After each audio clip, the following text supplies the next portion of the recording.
and that was Season 1. For those who don't know, Suicide Squad Kill the Justice League launched to tepid reception, both critically and commercially. The user score is not great either, whether it's Metacritic or OpenCritic, where only 19% of critics recommended this game. On Steam, you'll find that review scores have been mostly positive, which is a bit surprising, but people argue that the campaign experience was enjoyable enough and the gameplay and the combat offered a decent amount of fun, and people are hoping that the foundation could be spruced up by Season 1, which would introduce a brand new playable character, the Joker, the iconic Joker character. Though this is not the Arkham series Joker, this is like a new Joker who people are not particularly jiving with. But with the launch of Season 1, the reception has been rather abysmal. People are looking at Season 1 and saying this is kind of the final nail in the coffin. If they missed the mark so much with Season 1 and they just made the live service aspect so irrelevant with the launch of brand new content, then there's simply no long-term hope for this game, is sort of the narrative that's going around right now, which is why recent reviews have been rather mixed. The game is still $70 or $100 if you want the digital deluxe edition, which is just something that I don't quite understand. In terms of player numbers, you'll see that the all-time peak hasn't been broken, and this is pretty tepid as far as like a major AAA live service release goes. And the 24-hour peak has capped at 2,900 players, which is more than the triple digits that the game's been getting lately, but that's because Season 1 launch, a new character launch, so there are some folks out there who decided to tune in and see what this update provided. And unfortunately, a lot of what the update provided was disappointment. And even looking at the boosted player numbers for Suicide Squad Kill the Justice League, it still is about the same as the years old and single player experience Arkham Knight, which had a 24-hour peak of over 3,000 players, a little more than Suicide Squad Kill the Justice League did. So that further highlights that the interest surrounding Suicide Squad has not really sparked up as much as Warner Brothers is hoping it will. And beyond that, Warner Brothers has also admitted that Suicide Squad Kill the Justice League has fallen short of our expectations. I don't think they've shared exact figures, but they've basically said that the game is a financial failure. So much so, in fact, that they decided to shift directions altogether. Warner Brothers discussed volatile AAA console games and will lean more into free-to-play and mobile and live services, which is insane when you consider how well Hogwarts Legacy did, which was a AAA single-player campaign narrative-driven experience, where Suicide Squad Kill the Justice League, the live service game, is the thing that ended up flopping. So why not lean into taking IPs and allowing developers to make the best experience possible and not making everything a live service? So yeah, early signs of Suicide Squad Kill the Justice League already indicated that this is a live service that is not destined to last very long, that it's fated to kind of follow the path that Marvel's Avengers did, despite the big IP brand name that it carries. And an early sign that Season 1 might be troubled was this rather shady aspect. Recall that Suicide Squad Kill the Justice League was promised to offer free content, so new characters like Joker would be free, except it turns out that you could pay to unlock Joker early. This is a notice that players got not too long ago, and one of the quotes there reads, "The Joker can be unlocked as part of the story for Season 1 by defeating Brainiac, or if you just can't wait, you can get instant access to him in the store." Burn down the village. That had people thinking, Whatever. there must be some grind I don't care, involved bro. in unlocking Joker if they're allowing players to just pay to unlock him right I'm just away, here for the which cats. is just a really shitty move. And not even Marvel's Avengers did it that way. In Marvel's Avengers, when a new character launched, you just got that character immediately. For a game that's struggling to garner player interest, the last thing it wants to do right now is test the patience of the remaining players, and that's exactly what they did with Season 1 of Suicide Squad Kill the Justice League with the launch of Joker. So what's new with Season 1? Well, aside from the addition of Joker, there's a cosmetically modified version of Metropolis, one that's corrupted with nice-looking Joker imagery, but it's purely cosmetic, not much in the way of new gameplay elements or new content additions. And then there are the new incursions missions, and I put that in quote because people are discovering that Incursions is just existing content that's kind of young boy.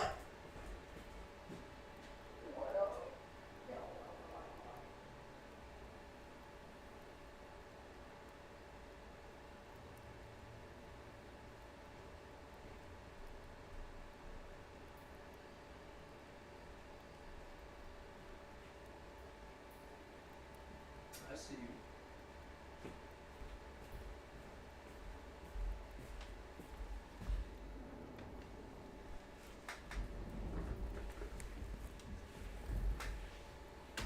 reshuffled, and there's some new cosmetics and gear, but it's generally argued that all of this stuff is nowhere near enough for Season 1 to feel like a substantial content update that sparks new life into the game. In fact, Forbes put out a scathing article that detailed why this Season 1, or the Joker season of Suicide Squad Kill the Justice League, is so unbelievably bad. One of the worst live season launches I have ever seen, said editor Paul Tassi, who is very engaged with live services and plays them and keeps up with them. He first details how egregious it is that you don't even get Joker when you log in. Instead, you have to grind to season rank 35 to fight Brainiac to then unlock him, which is just a series of essentially missions that you've already played prior to Season 1, somewhere between 10 to 20 missions, depending on the mission, to reach that level. And it is all old content with your old characters. There's no new mission types at launch here, zero. The developers did say that they were planning on releasing a new mission type called Stronghold, but that may not launch until halfway through the season. And then there's the new Brainiac boss fight.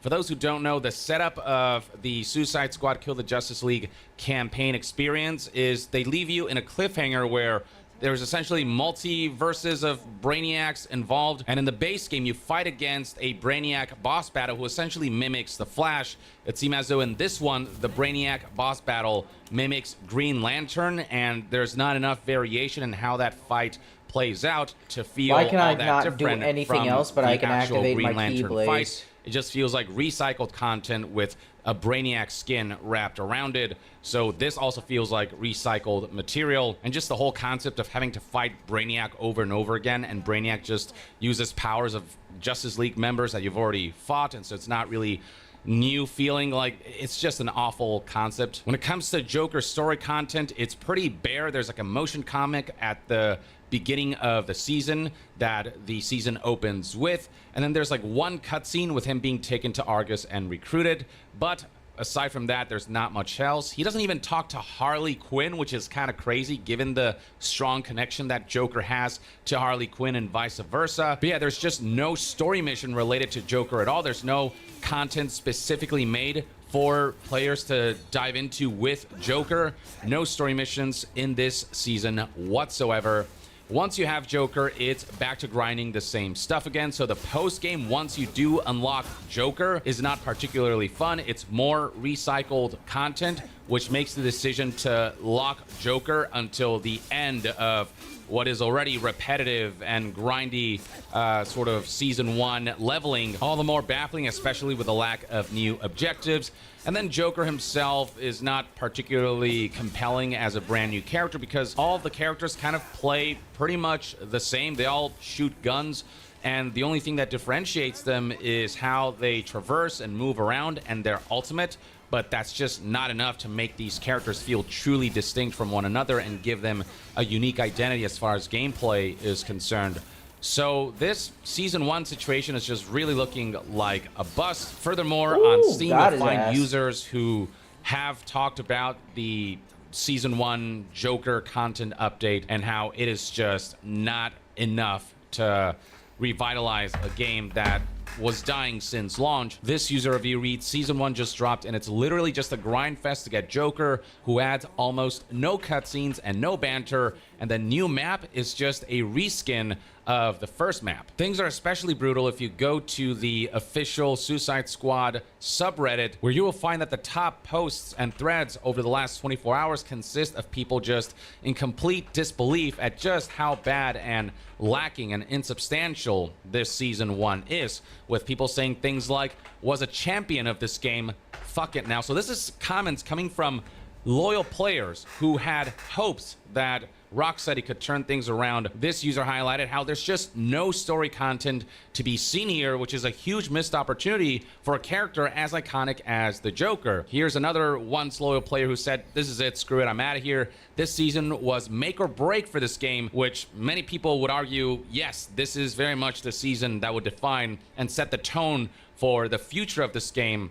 And with Season 1 having just landed on its face so spectacularly, many are not hopeful anymore, including loyal players. This post continues. This game definitely didn't make it as far as make or break is concerned. The new character you either grind for or buy and nothing more. No story, no new missions, no new content. There's nothing different besides new Riddler crap and some reskinned buildings. Here's somebody else. No excuses, calling this Season 1 just terrible and highlighting how Helldivers 2, which hasn't been out as long as Suicide Squad Kill the Justice League has been out for a shorter time, has gotten so much new content and has done such a significantly better job as a live service that feels like there's just a bright future to come. And Helldivers 2 is also a game that charged $40 instead of Suicide Squad $70, which makes the value of that game all the more enticing. Here we have another Reddit user. Season 1 is an insult to the remaining player base, and the complaints of this player echo complaints seen across the board, discussing how lackluster the story is, if there's any to be discussed even. What is the point of unlocking a new character when you're basically not doing anything new with them? You unlock them at the end of Season 1 content, and when you finally unlock Joker, what you're left with is the insubstantial recycled grind fest that is the post game. Here's somebody else who's in disbelief saying, "Holy shit, you're telling me there's no story? New missions are basically the same stuff. I need to grind 35 of those missions before I can unlock the new character through a recycled boss fight," referring to the fact that the final Brainiac boss battle in the season is just the Green Lantern boss fight you've already played. And this is generally just how community discourse is playing out, again, from once loyal fans who are now saying, "It's been real, y'all, I'm out." We're saying everyone who paid for a free character just told Rocksteady to continue to do stuff like this in the future, referring to the ability to pay to unlock Joker early so you don't have to grind through the content of Season 1 to unlock the main sort of highlight of that season, which is the Joker. And they did this on purpose, knowing full well that people will have a better time if they unlock Joker and go through Season 1 with him instead of unlocking him at the end after having played through recycled content with old heroes. Some people are hoping that we just skip to Deathstroke, the character that most people are looking forward to, because some believe that the game may not even last long enough at this pace for Deathstroke to be developed. Even the presentation of the introduction of Joker is being called into question, as some people highlight how there's no cutscene with the team, the core characters, discussing going to a Joker world. Not even any mention of why they want Joker. There's no narrative setup for why Joker is even there. Again, Joker doesn't even have a conversation with Harley Quinn. Some people are already assuming the worst about this whole situation, calling this a cut and run. Basically, one last cash grab before they decide to shut this whole thing down. It just feels like the development team could only do the bare minimum. It feels like they were just not really prepared for the live service aspect of this game, and they're just crossing off a mandate of having to get this thing out there because that's what they promised, but didn't actually have the time or resources or the environment to be able to fully realize whatever the Season 1 was fully intended to be. Like, people were already pretty upset that Suicide Squad Kill the Justice League ended up being a live service. There was so much ill omen surrounding that, and that ill omen ended up being realized. But the least they could have done was at least be fully prepared to deliver on the live service aspect that they promoted so much. If this sets the tone for what's to come, then yeah, this is just sure death for a live service that was already hanging by a thread. And at this point, people are demanding an explanation for why this game turned out the way it did, why so much was overpromised and over-advertised, I think I might switch and to Poison just instead. what the hell is going on? Because it feels like Season 1 couldn't even meet the lowest of expectations as far as the bare minimum that this season should have done in order to be able to at least give what remains of the player base, the real loyal, dedicated fans, something to chew on. Even they are woefully disappointed by this and cannot defend this in any way, shape, or form. And it sucks because I know the developers worked many, many years on this, but alas, I could only discuss the results. And the end result is just a game that has no hope. and just wasted potential for what could have been an amazing single-player campaign experience had that been the focus instead of turning this into a live service. Had Rocksteady stuck to its strengths like they did with the Arkham series. It's insane that it took so long to make this game, and this is the best result that we got. I'm genuinely curious to hear what the behind-the-scenes story of the development of Suicide Squad Kill the Justice League is, because there's got to be a story I can't wait for to things hear to turn that. out like this, is at least my opinion, and I'm curious to see if we're going to see developers speak out and investigative reports come out about what the hell exactly went on here. But as far as I can see right now, there's simply no light at the end of this tunnel. I believe this is kind of the final nail in the coffin. It would take nothing short of a miracle and just a complete revamp and overhaul of this game for it to come back, is what I think Season 1 really deflated any semblance of hope that this title had, is at least one man's take. It sucks, but it's the reality of the situation. Let me know in the comments below what your thoughts and opinions are on Season 1 of Suicide Squad Kill the Justice League. And to be further updated on all things gaming news, reviews, and discussions, stay tuned right here on Young Yeah. I'll see you Don't you wanna guys fight me next again? time. Young out. So there's a Will Smith video game, apparently. Did anyone else know about this? Because I'm looking around and I feel like nobody knew about this. And given Will Smith's celebrity status, and given that he posted a trailer for this on his personal channel, I would have assumed that many people actually knew about this, but nope. It's gonna the convince first him by time shoving we're a hearing blade in about his it, neck. and the only reason we're even hearing about this game is because the game flopped so hard that it garnered the attention of media outlets who've been reporting on this, and only now are people discovering that this game even existed, which may explain why this game flopped like it did. So first of all, let's check out the trailer for this game. It's called Undawn, and there's a Will Smith trailer that Will Smith posted on his channel 10 months ago, back in May of 2023. The likes to dislikes ratio already highlights that this is a game that was not particularly enticing, but let's check this out and see what it's all about. I know what you're thinking. Anybody would kill to have this view. At least that's what I tell myself every day. How about now? Must have been a hell Do of a what I paycheck. say. You're not dreaming. Fucking bitch. You're free to go anywhere. If you want to explore, you can escape into the wilderness. This trailer is very random. Best of all, you can find peace and quiet under the stars.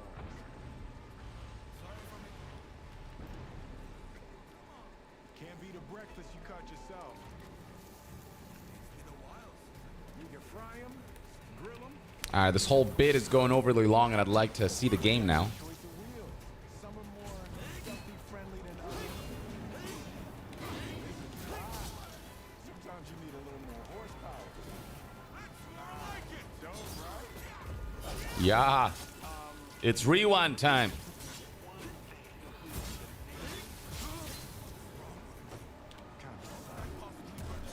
They really suck. They do not respect. I guess they're going for like a Dead Island cheeky kind of trailer. They'll choose you out and never spit you out. We I didn't mean to use the poison again. Shit. Heal. Fuck. I are not your dinner. I can't tell if this is an engine or CGI, but either way, it does not look great. All right, you got it. Damn, he's taking a lot of health. And there's Will Smith, his likeness. His likeness is in the game, and he made a whole promotional video dedicated to this title that would come out not long after the release of Gotcha. this trailer. Undawn Fucking came asshole, out on fuck you. PC and mobile So much on healing. June 13th, 2023. You can already see that the reviews are pretty mixed for the time that this game's been out, sort of in the 50s as far as percentage is concerned. Even recent reviews are sort of in that range. It is free to play, and for those wondering what the gameplay actually looks like, well, we got some GIFs here highlighting its survival elements as well as its zombie shooter elements. You can build stuff, craft stuff, cook stuff, shoot zombies. It looks fairly generic, to be honest with you. It's definitely got that generic mobile game look to it that is also heavily monetized. User reviews kind of already detail how this game is not particularly enticing. People are already joking that the game's budget went into Will Smith's wallet. We'll talk about the game's budget because it's a big part of why this game has flopped so severely in the eyes of the company that published this game, Tencent. But furthermore, apparently the graphics are not satisfactory. The story isn't really there. The controls are especially being panned. This being a mobile game, though it was adapted to PC as a port, apparently just didn't turn out particularly well. It is one of the clunkiest and worst mobile ports I've ever played. The controls are clunky and make very little sense, and it is further detailed here. You can read it for yourself. Controls is a big issue, combined with the fact that the overall package is just pretty mediocre all in all. There are a few reviews surrounding this game, like this one from Pocket Tactics that was published 9 months ago, and the verdict was that this game is a 5 out of 10, despite a solid core of zombie killing action and a seriously impressive character creator. Undawn finds too many ways to dilute the action into something that struggles to move at an entertaining pace, with overwhelming UI, too many resources to keep track of, and grisly movement mechanics in place. This is one of those, or this is one for those who desperately want to replicate the motorcycle riding, zombie killing thrills of Days Gone and a few others. And then here we have another review from Game8.co that gave this game a 46 out of 100. Undead Mediocrity reads the subtitle. This review breaks it down by overall story, gameplay, visuals, audio, and value for money. The story is just really basic. Like that. The gameplay, apparently this game was marketed as a survival game that offers freedom, but it's anything but. In reality, it's an empty shell of what should be a compelling experience. It has all of the usual trappings of a survival game: hunting, needs, meters, building, and crafting mechanics, but the game's implementation of these elements falls flat. Everything feels too simple and lacks any sort of nuance or depth. The visuals feel very dated. The audio, well, the English voice acting apparently is decent, but not much else to it. And then there's the fact that this game is heavily monetized. Undawn is a free-to-play game rife with ways to make you part with your money, so it is microtransactions infested.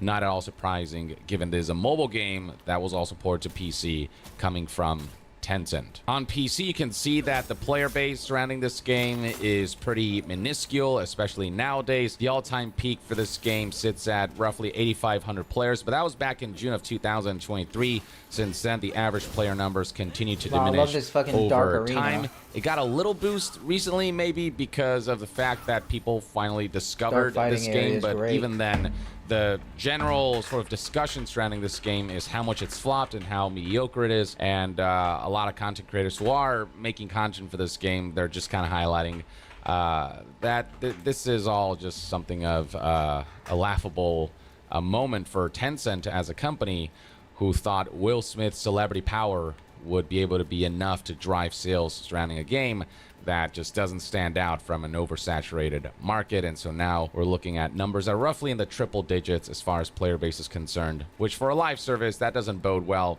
And once again, the reason we even found out about this game, or many of us found out about this game, was because of the reports surrounding its financial failure that Tencent itself admitted. And this was something that Reuters reported here via this article titled "Tencent's Next Level Up: Fewer big foreign franchise games, more in-house." Here we have an Insider Gaming article that summarizes what went down with this game and what transpired as far as its piss-poor financial performance is concerned. First of all, was I the only person who knew about the Will Smith zombie game? Apparently, this editor knew about it way beforehand, but most of us didn't. Even on YouTube, if you go to the Undawn trailer that Will Smith posted, the top comment reads, "This is the pit stop for everyone who is just learning that this game exists." So let's check out what Insider Gaming reported here based on information Reuters put out there.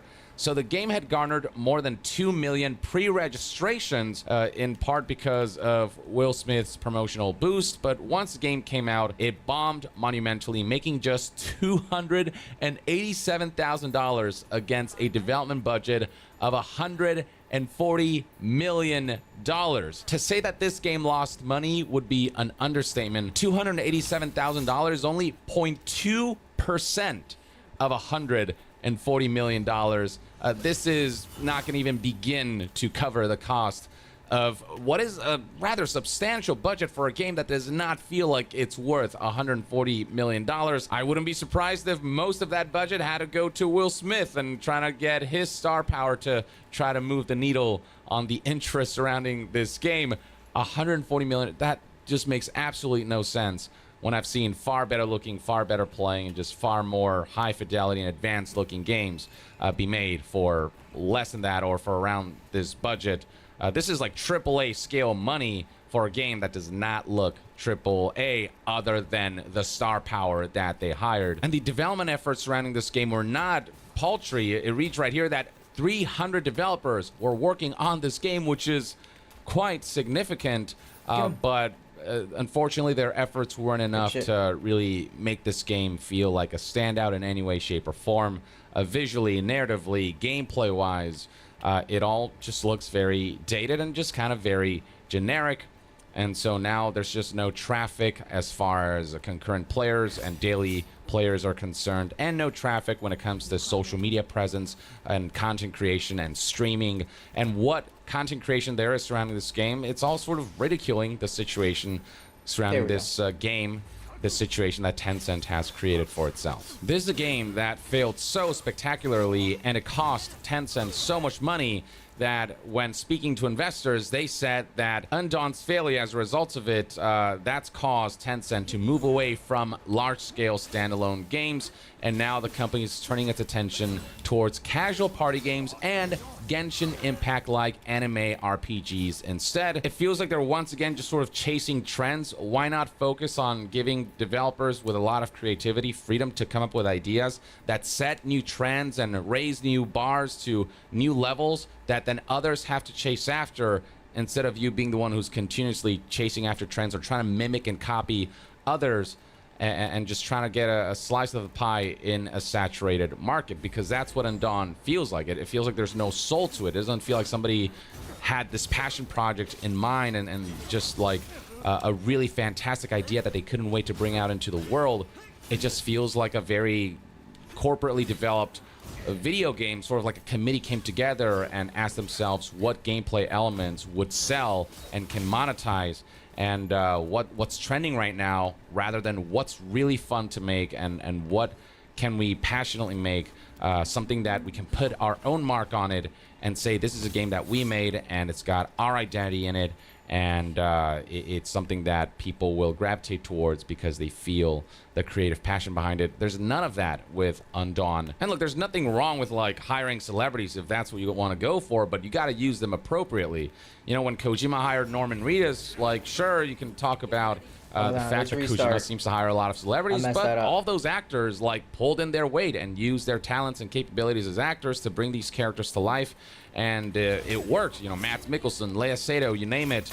Same thing goes for Cyberpunk 2077. You know, Keanu Reeves really put himself into this project, and it wasn't just like a quick little promotional gig. He had tons of lines, and like this was a role that he really jumped into and really put a lot of himself into. Like, this is a substantial role, and he like dedicated a lot of time voicing and performing this character. Same thing for Idris Elba in the new Cyberpunk expansion, where yes, you know, the fact that Idris Elba is in the game does obviously drive promotion. It does help market the game, but also Idris Elba happens to be a really good actor who played his part really well in that expansion and had a substantial role that he didn't just half-ass for promotional purposes. You guys and, just grapple to make a quick buck. It feels like, you know, stupid. like there was genuine artistic interest as far as like collaborating with these actors is concerned, and so that turned out really well. But in this case, it just feels like Will Smith is phoning it in for a quick paycheck, and that wasn't enough to have people ignore the fact that the game overall looked pretty mediocre, and based on reviews, it's looking like it did turn out to be pretty mediocre. And so now the conversation surrounding this game is that there's this Will Smith game that nobody knew about that flopped epically despite Will Smith's hardcore promotion of it. Scrolling down, plenty of people, are talking about how this is a game that literally no one knew existed until this tweet. And this is a comment that ratioed IGN's reporting about the existence and failure of this Undawn video game with Will Smith involved. I'm gonna go kill that guy. So fascinating stuff. This game came and went like a fart in the wind. Is kind of all I can say about it, I guess. So there you have it, ladies and gentlemen. That's what you need to know about Undawn. Not much, but a fascinating situation nonetheless that highlights that names and brands alone can't sell a game. Marvel's Avengers flopped despite the Avengers name. Suicide Squad Kill the Justice League is flopping despite it having DC characters behind it. And now Will Smith couldn't save mediocrity. It's just people can smell mediocrity miles away, and Undawn just reeked of it. And yeah, if they want to stand out in this competitive landscape, they have to do better than this, is what I would say. But that's my take. Let me know in the comments below what your thoughts and opinions are about this whole Undawn situation. And to be further updated on all things gaming news, reviews, and discussions, stay tuned right here on Young Yeah. I'll see you guys next time. Young out. Well, I chose a hell of a time to go to Boston, to PAX East, to travel. I am well aware of the controversy surrounding Dragon's Dogma 2. The reason it took me so long to make this video was because I was away from my usual workstation and didn't have time to respond quickly to this whole situation. Many are aware that microtransactions has become a topic of contention surrounding Dragon's Dogma 2. As far as the game itself goes, it's got favorable review scores as far as critics are concerned, and there's a good amount of players checking this game out on Steam. The all-time peak here is looking really good for Capcom, and players are coming back to this game, and it highlights that a lot of people are still playing this game, but that doesn't change the fact that the discussions surrounding microtransactions are very much relevant. Right now, if you look at social media, you'll find tweets like this that highlight that at one point Dragon's Dogma 2 was at a mostly negative review score because of all of this microtransactions that you can spend money on. You can see tweets like these garnered almost 12 million views, over 60,000 likes. Here's another tweet highlighting how this is a $70 to $80 game, has de novo and all these elements, and also has microtransactions, and just spotlighted how the mostly negative review score is something that highlights that people are not happy with the way Capcom has kind of tarnished Dragon's Dogma 2's launch. And tweets like these have garnered 3.5 million views and over 44,000 likes, so on and so forth. And these are the microtransactions in question. I'd like to begin by explaining what these microtransactions are, detail exactly how they impact gameplay, and also I am going to delve into some of the controversies surrounding the coverage of the microtransactions themselves. So go to Steam right now, you'll find that the number of reviews has increased drastically since launch, over 36,000 user reviews, with now a review score of mixed at 52%. Aside from the microtransactions, one of the main issues surrounding the game is performance and some of the jankiness and even some dated aspects, but there are a lot of compliments surrounding its immersion gameplay and open world exploration, and the combat is being complimented, as well as the fights with some of the bigger creatures and monsters. This is a game that's not perfect, but there are fun elements to it, certainly. But there are some crowds who are not happy to see that stuff like this is being shoved into the game. So if you buy all of this paid DLC or all of these microtransactions combined, that's a total of an additional $41.79. Some people may argue that, compared to the fact that certain games charge $20, $30 for skins, this is not a big price point, and that a lot of this stuff isn't necessary to play the game. I'm in the belief that if you're charging a full $70, $80 for a single player game, then microtransactions just don't belong. Like, you don't need them to have fun with the game, but their inclusions does still add a stain to its launch. So let me break down exactly what these do, starting with the Explorer's Camping Kit. So camping is an important aspect of Dragon's Dogma 2 as you explore the open world. Your maximum health will get chipped at as you take damage, and so you want to rest at camps as you engage in these long treks so you can recover that maximum health. And so what purchasing this does is essentially give you one special camping kit that is less weighty. Weight management is an aspect of Dragon's Dogma 2, and camping kits tend to be somewhat heavy and occupy a decent amount of your weight. This is not as weighty as your traditional camping kits, and these kinds of camping kits essentially become available for purchase at shops in the game. They essentially aim to make carrying around camping kits a bit more convenient, but camping kits can be found aplenty either in shops or out and about in the open world. And you don't need to carry too many of them to make a trek, you know, sort of having around 2 at a time and giving one off to a pawn or something.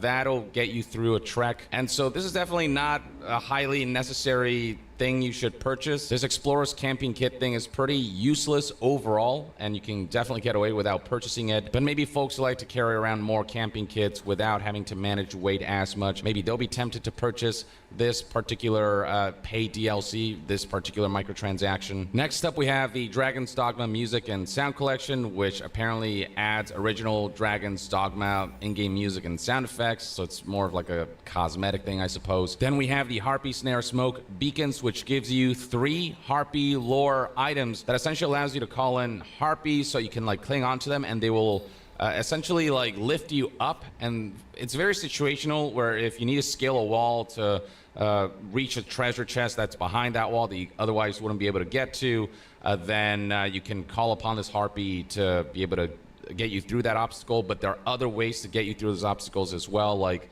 if you have a warrior or a pawn who can like give you a boost, then you can do it that way.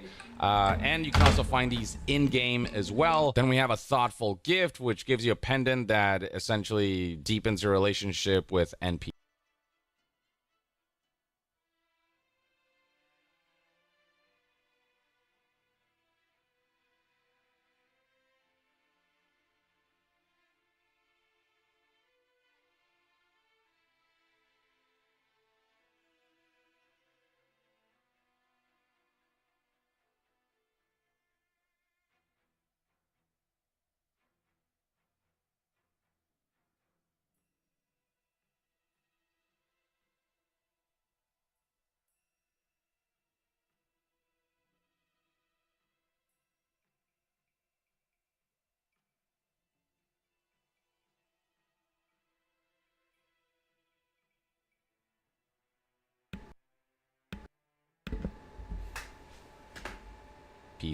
And there are plenty of ways to deepen relationships with in-game NPCs without having to purchase this microtransaction. So this one's kind of useless, and it's a one-time use thing. And that's another thing to note about these microtransactions. They're not infinitely purchasable. You buy one of these and that's it for the account. So with this item, for example, it's the one heartfelt pendant, and that's all you get. You can't just keep purchasing these over and over again. Every one of these paid DLCs or microtransactions are one-time purchasable for an account. Next up, we have the Ambivalent Rift Incense, which is an item that allows you to change your pawn's inclination to a random one. This is very useless because you can find these items for very cheap, for not much RC at shops in-game. Purchase items that not only allow you to change the inclination of your pawn to a random one, but also to a specific one. So this is very easily circumventable, and it's definitely among the more useless microtransactions items. Makeshift Jail Key allows you to essentially escape from jail if you get arrested. Single use, it breaks once you use it, and again, you can't just purchase this over and over again. You purchase it once, and you can find these in game, and also there are means to escape from jail beyond having a key. So this is also pretty useless overall. Art of Metamorphosis, this is one of the ones that has proven to be more controversial, because people are finding that you can't start a new game in Dragon's Dogma 2 for some reason, which is something that Capcom has recently addressed, stating that they are looking into adding the feature of starting a new game. It seems like a rather strange omission, but they are working towards adding that. And people have been thinking that this is the only way to change your character mid-game. You can find items that let you change your appearance in the game. Now, they're not infinite. They are limited, but there are multiple of them. So you can change your character's appearance multiple times in a playthrough. And also, because of the backlash, Capcom recently said that the Tome of Metamorphosis, which is the item that lets you change your appearance in-game, will be significantly more stocked up in-game now, so your ability to modify your character's appearance is far less limited. According to PC Games End, there's a very recent report, Capcom is now upping the number of Art of Metamorphosis items available at all pawn guilds to 99, meaning you'll pretty much never run out of an opportunity to change your look, and that renders this microtransaction, the Art of Metamorphosis, which is a one-time item to change your pawn's appearance, completely useless. This is why speaking out is important, because it can lead to changes like these. Another more controversial microtransaction is the ability to purchase a port crystal. Port crystals are essentially portable waypoints that you can place anywhere on the map, and they are key to the limited fast travel system of this game. Dragon's Dogma 2 allows you to fast travel via ox cars so you can find in towns and cities, or by using fairy stones that take you to port crystals that are either there by default or that you yourself place on the map. You can grab these port crystals and place them wherever you want, and they'll take you there, so you can strategically define where your fast travel points are based on the locations that you frequent the most. So the ability to purchase fast travel locations like that is pretty significant, though it should be noted that this is a one-time purchase. You can't just purchase infinite port crystals. This is a one additional port crystal that you'd get for one additional one they can place down. And even then, as noted by plenty of people who play the game, only 10 can be placed at any given time. And the game itself does give you all of those 10. So if you find them in-game and you get all of them, there's no reason to purchase an 11th port crystal. The only reason to purchase this port crystal microtransaction would be if early on you want more fast travel locations and you don't want to look for the 10th port crystal and you just want to have that readily available. But this is not like infinitely purchasable. It's a one-time purchase per account. But at the same time, this is one of the potentially more significantly affecting elements. Though there's enough fast travel systems in the game that, you know, if you just play the game normally, you're not going to have any trouble with fast traveling if you know what those systems are. There's been some misinformation that there's no fast travel in the game whatsoever, and that fast travel can only be purchased, and that's simply not true. In-game options for fast travel, while limited, do exist. This just gives you that additional port crystal they can place down on the map. And that's an 11th port crystal out of the 10 that already exist in the game. It's also worth noting that you still need fairy stones to travel to port crystals, and there are no microtransactions that let you get fairy stones. Those you have to get in-game, and those are rare to find. And this was done on purpose. Dragon's Dogma 2 intentionally wants to not let you just fast travel willy-nilly, so you have to trek the world and discover it. And so the requirement of fairy stones and their rarity means that, you know, the ability to buy one port crystal from the Steam paid DLC store is not going to, you know, break fast travel or make it that much more convenient anyway. But it still sucks that this even exists, and that this is something that's tarnishing the launch conversation of Dragon's Dogma 2. Next up, we have purchasable wake stones. These are items that you can also find in-game. They are rare, but there are items that let you track where they are on the map and stuff, so if you need them, you can definitely set out and find them and stock them. And they essentially allow you to revive yourself in the middle of combat if you get killed by a monster or something. If you die out and about, you just get to revive yourself, or revive your pawns who can die if you don't revive them while they're downed. You can purchase a maximum of 1, 2, 3, 4, 5 wake stones from the paid DLC section here. The rest you do have to find in-game, but they do exist in-game, so I'd say these are also pretty useless. But those who maybe are struggling early on, or, you know, want to have those revives available just in case, might be tempted to purchase these. So it is potentially gameplay affecting. It's not gonna win you the game or anything, but it does potentially have some impact. And then finally, we have Rift Crystals, which is the currency that is used to purchase pawns. Rift Crystals can be earned Bopped her right aplenty in the face. in-game, and you only need to spend them if you want to purchase pawns who are higher level than you, or if you want to customize the pawns that you have. And there are certain items that you can purchase with RC. Those who want an early leg on RC can purchase up to however many RCs all of this amounts. So again, these are all one-time purchasable.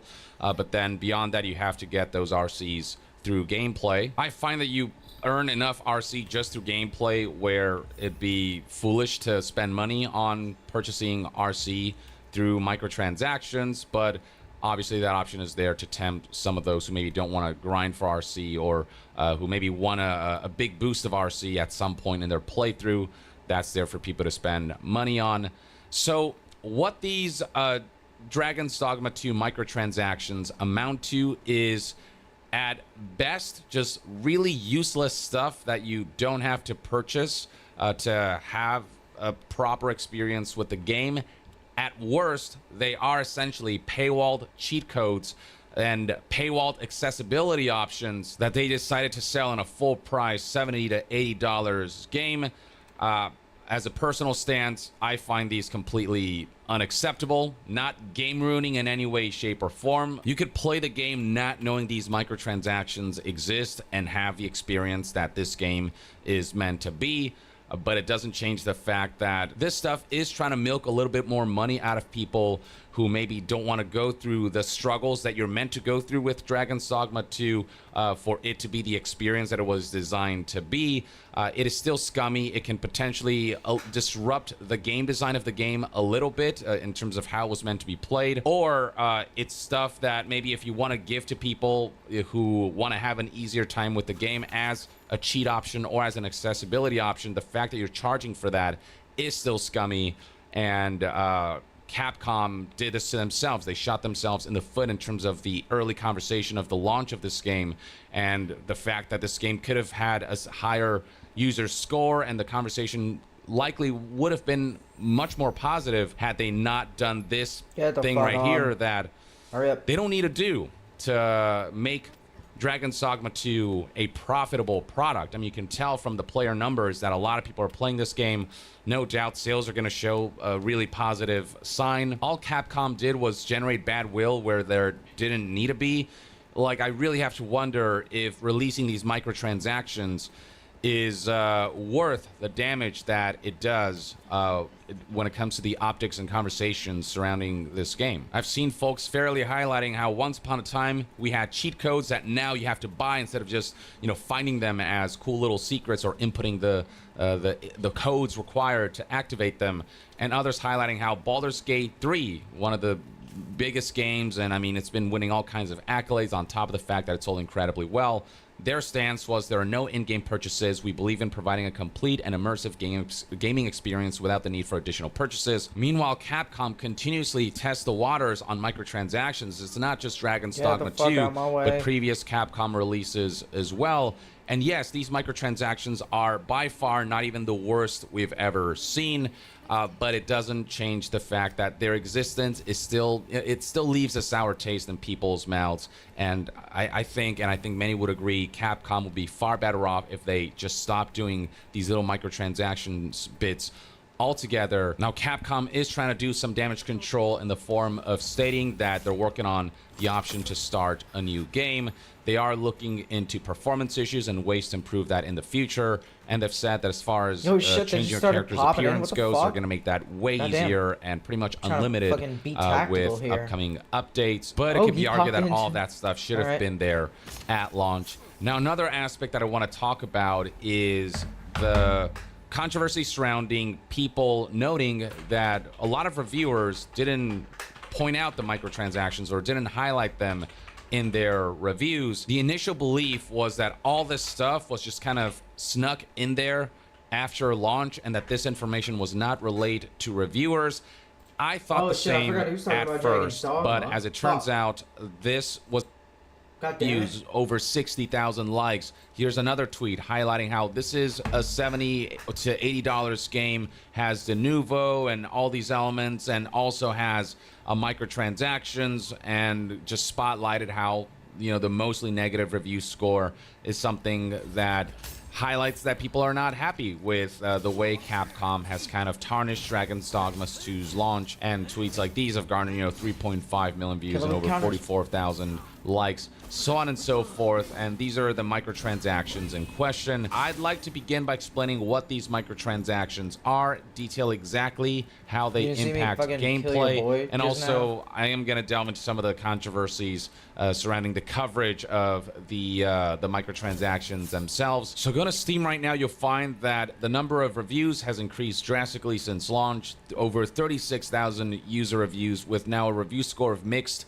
at 52%. Aside from the microtransactions, one of the main issues surrounding the game is performance and some of the jankiness and even some dated aspects, but there are a lot of compliments surrounding its immersion gameplay and open world exploration, and the combat is being complimented, as well as the fights with some of the bigger creatures and monsters. This is a game that's not perfect, but there are fun elements to it, certainly. But there are some crowds who are not happy to see that stuff like this is being shoved into the game. So if you buy all of this paid DLC or all of these microtransactions combined, that's a total of an additional $41.79. Some people may argue that, you know, compared to the fact that certain games charge $20, $30 for skins, this is not a big price point, and that a lot of this stuff isn't necessary to play the game. I'm in the belief that if you're charging a full $70, $80 for a single player game, then microtransactions just don't belong. Like, you don't need them to have fun with the game, but their inclusions does still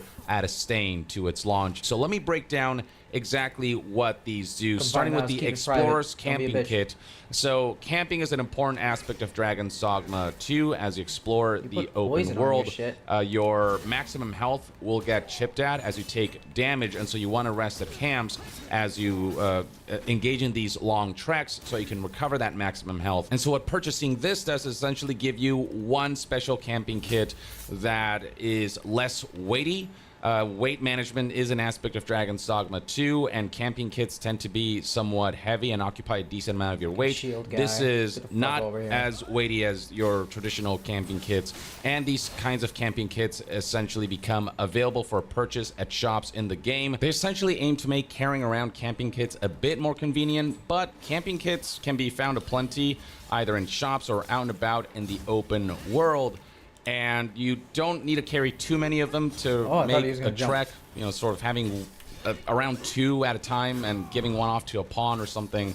That'll get you through a trek. And so this is definitely not a highly necessary thing you should purchase. This Explorer's Camping Kit thing is pretty useless overall, and you can definitely get away without purchasing it. But maybe folks like to carry around more camping kits without having to manage weight as much. Maybe they'll be tempted to purchase this particular paid DLC, this particular microtransaction. Next up, we have the Dragon's Dogma Music and Sound Collection, which apparently adds original Dragon's Dogma in-game music and sound effects, so it's more of like a cosmetic thing, I suppose. Then we have the Harpy Snare Smoke Beacons, which gives you 3 Harpy lore items that essentially allows you to call in Harpies so you can like cling onto them, and they will essentially like lift you up. And it's very situational, where if you need to scale a wall to reach a treasure chest that's behind that wall that you otherwise wouldn't be able to get to, then you can call upon this Harpy to be able to get you through that obstacle. But there are other ways to get you through those obstacles as well. Like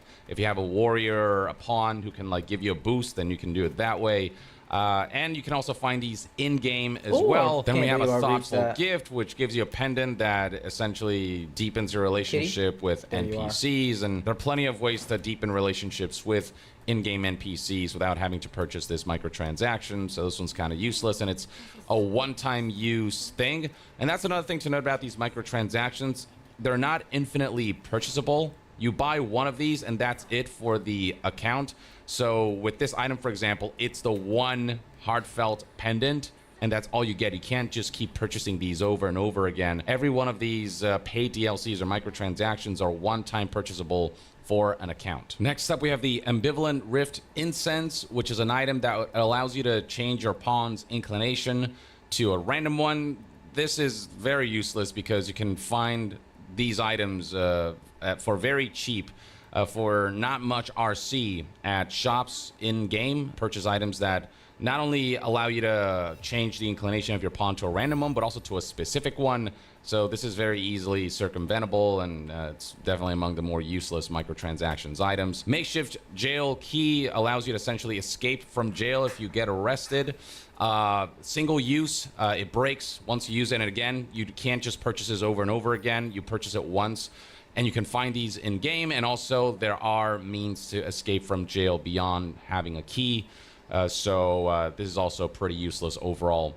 Art of Metamorphosis, this is one of the ones that has proven to be more controversial because people are finding that you can't start a new game in Dragon's Dogma 2 for some reason, which is something that Capcom has recently addressed, stating that they are looking into adding the feature of starting a new game. It seems like a rather strange omission, but they are working towards adding that.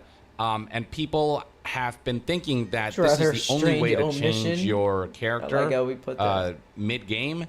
You can find items that let you change your appearance in the game. Now, they're not infinite. They are limited, but there are multiple of them. So you can change your character's appearance multiple times in a playthrough. And also, because of the backlash, Capcom recently said that the Tome of Metamorphosis, which is the item that lets you change your appearance in-game, will be significantly more stocked up in-game now, so that your ability to modify your character's appearance is far less limited. According to PC Games End, there's a very recent report, Capcom is now upping the number of Art of Metamorphosis items available at all pawn guilds to 99, meaning you'll pretty much never run out of an opportunity to change your look. And that renders this microtransaction, the Art of Metamorphosis, which is a one-time item to change your pawn's appearance, completely useless. This is why speaking out is important, because it can lead to changes like these. Another more controversial microtransaction is the ability to purchase a port crystal. Port crystals are essentially portable waypoints that you can place anywhere on the map, and they are key to the limited fast travel system of this game. Dragon's Dogma 2 allows you to fast travel via ox cars so you can find in towns and cities, or by using fairy stones that take you to port crystals that are either there by default or that you yourself place on the map. You can grab these port crystals and place them wherever you want, and they'll take you there, so you can strategically define where your fast travel points are based on the locations that you frequent the most. So the ability to purchase fast travel locations like that is pretty significant, though it should be noted that this is a one-time purchase. You can't just purchase infinite port crystals. This is a one additional port crystal that you'd get for one additional one that you can place down. And even then, as noted by plenty of people who play the game, only 10 can be placed at any given time, and the game itself does give you all of those 10. So if you find them in game and you get all of them, there's no reason to purchase an 11th port crystal. The only reason to purchase this port crystal microtransaction would be if early on you want more fast travel locations and you don't want to look for the 10th port crystal and you just want to have that readily available. But this is not like infinitely purchasable. It's a one-time purchase per account. But at the same time, this is one of the potentially more significantly affecting elements. Though there's enough fast travel systems in the game that, you know, if you just play the game normally, you're not going to have any trouble with fast traveling if you know what those systems are. There's been some misinformation that there's no fast travel in the game whatsoever, and that fast travel can only be purchased, and that's simply not true. In-game options for fast travel, while limited, do exist. This just gives you that additional port crystal they can place down on the map, and that's an 11th port crystal out of the 10 that already exist in the game. It's also worth noting that you still need fairy stones to travel to port crystals, and there are no microtransactions that let you get fairy stones. Those you have to get in-game, and those are rare to find, and this was done on purpose. Dragon's Dogma 2 intentionally wants to not let you just fast travel willy-nilly, so you have to trek the world and discover it. And so the requirement of fairy stones and their rarity means that the ability to buy one port crystal from my fucking the Steam God, paid turret DLC guy. store is not gonna break fast travel Plus, or make he's never it gonna that give much up. more convenient anyway. He just loves But it his still guns. sucks that this even exists fuck and you, that man. this is something that's tarnishing the launch conversation of Dragon's Dogma 2. Next up, we have purchasable Jesus wake Christ. stones. These are items that you can also find in-game. They are rare, but there are items that let you track where they are on the map and stuff. So if you need them, you can definitely set out and find them and stock them. And they essentially allow you to revive yourself in the middle of combat Drown. if you get killed by a monster or something. If you die out and about, you just get to revive yourself or revive your Great pawns boss who battle. can die if you don't revive them while they're downed. You can purchase a maximum of 1, 2, 3, 4, 5 wake stones from the paid DLC section here. The rest you do have to find in-game, but they do exist in-game, so I'd say these are also pretty useless, but those who maybe are struggling early on or want to have those revives available just in case might be tempted to purchase these. So it is potentially gameplay affecting. It's not gonna win you the game or anything, but it does potentially have some impact. And then finally we have Rift Crystals, which is the currency that is used to purchase pawns. Rift Crystals can be earned aplenty in-game, and you only need to spend them if you want to purchase pawns who are higher level than you, or if you want to customize the pawns that you have. And there are certain items that you can purchase with RC. Those who want an early leg on RC can purchase up to however many RCs all of this amounts. So again, these are all one-time purchasable. Fuck. But then Get beyond down that, here, you have bro. to What are get you those doing? RCs through gameplay. I find that you earn enough RC just through gameplay where it'd be foolish to spend money on purchasing RC through microtransactions, but obviously that option is there to tempt some of those who maybe don't want to grind for RC or who maybe want a big boost of RC at some point in their playthrough. That's there for people to spend money on. So what these Dragon's Dogma 2 microtransactions amount to is at best just really useless stuff that you don't have to purchase Good shit, to thanks. have a proper experience with the game. At was worst, my bad. they are essentially paywalled cheat codes and paywalled accessibility options that they decided to sell in a full price $70 Damn. to $80 game. Clean 'em up. As a personal stance, I find these completely unacceptable, not game ruining in any way, shape, or form. You could play the game Is that a not banner knowing that I these missed? microtransactions exist and have the experience that this game is meant to be. But it doesn't change the fact that this stuff is trying to milk a little bit more money out of people who maybe don't want to go through the struggles that you're meant to go through with Dragon's Dogma 2 for it to be the experience that it was designed to be. It is still scummy. It can potentially disrupt the game design of the game a little bit in terms of how it was meant to be played. Or it's stuff that maybe if you want to give to people who want to have an easier time with the game as a cheat option or as an accessibility option, the fact that you're charging for that is still scummy. And Capcom did this to themselves. They shot themselves in the foot in terms of the early conversation of the launch of this game and the fact that this game could have had a higher user score, and the conversation likely would have been much more positive had they not done this thing right here that they don't need to do to make Dragon's Dogma 2 a profitable product. I mean, you can tell from the player numbers that a lot of people are playing this game. No doubt sales are going to show a really positive sign. All Capcom did was generate bad will where there didn't need to be. Like, I really have to wonder if releasing these microtransactions is worth the damage that it does when it comes to the optics and conversations surrounding this game. I've seen folks fairly highlighting how once upon a time we had cheat codes that now you have to buy instead of just finding them as cool little secrets or inputting the codes required to activate them, and others highlighting how Baldur's Gate 3, one of the biggest games, and I mean it's been winning all kinds of accolades on top of the fact that it sold incredibly well. Their stance was there are no in-game purchases. We believe in providing a complete and immersive gaming experience without the need for additional purchases. Meanwhile, Capcom continuously tests the waters on microtransactions. It's not just Dragon's Dogma 2, but previous Capcom releases as well.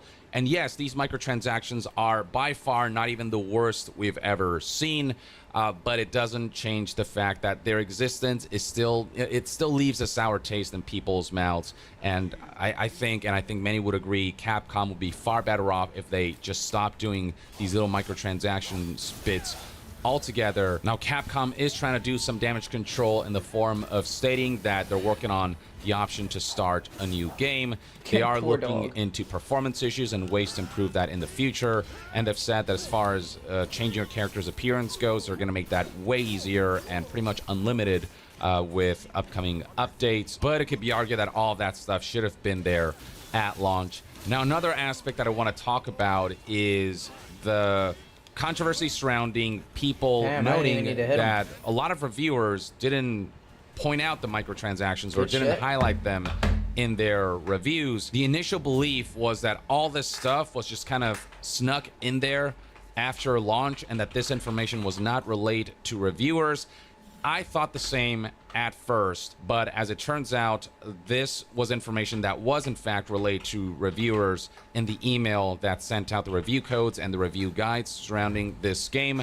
Now, there are reviewers who've said that they just felt that all this stuff looks so inconsequential to the gameplay experience of Dragon's Dogma 2 based on the hours that they played of the game that they didn't even feel like it was necessary to relay this information. I'm in the camp of this information should be relayed, and the reason I didn't was, and I feel really stupid for this, I missed the link that takes me to that screenshot that showed all of this DLC. I didn't even know this information was there in the review guide because I missed it, and I'm gonna kick myself for this for a long time. And it's human error, and the basic of it is I fucked up. I essentially saw the email, and these review guides are all so similar that I kind of know what information is there usually, and basically what I do is I look for the one big PDF that has all the slides that have all the information that I need. And so I downloaded the one PDF review guide. It told you all of the restrictions and what not to spoil and stuff like that. And there was a big warning that there is like a spoiler guide as well that I didn't want to check out because I obviously didn't want to spoil myself in terms of some of the more dramatic moments of the game or some of the cool aspects of the game or some of the later stuff in the game. I didn't finish bonding. And so I figured that this one review guide had everything in it without realizing that there was a secondary link to this thing labeled paid DLCs. I just figured that the one PDF that I had everything that I need because that's usually how it goes. And with the routine that I go through with review guides and it's sort of playing out almost exactly the same every time, I didn't expect I wasn't looking for a link for details of microtransactions or paid DLCs. Oh, Blade Twin? And so my brain just kind of like, I don't know, it just skipped over that link for some reason and just figured the one PDF that had all the stuff except for the microtransaction stuff had everything in it. And I simply had a lapse where I did not click on the link with the paid DLCs guide. I didn't even really know that was there, even though it's not really hidden or anything. It's just that's fast. I don't know. There was a period of time when all this stuff started to come out where I was like, what the hell? Capcom didn't tell reviewers about this stuff, and then a few reviewers started to come out with in the email there is a link to the paid DLCs screenshot that tells you everything that they were going to sell with microtransactions at launch. And I was like, what the? I didn't see this. I wasn't in my review guide. And then I double checked that email and then I saw that link. And yeah, I felt really fucking stupid. I facepalmed and I couldn't believe that I missed that. So that's what happened on my end. It wasn't like an intentional leaving out that information. Spare your blade, and it twin. wasn't Capcom kept it from me.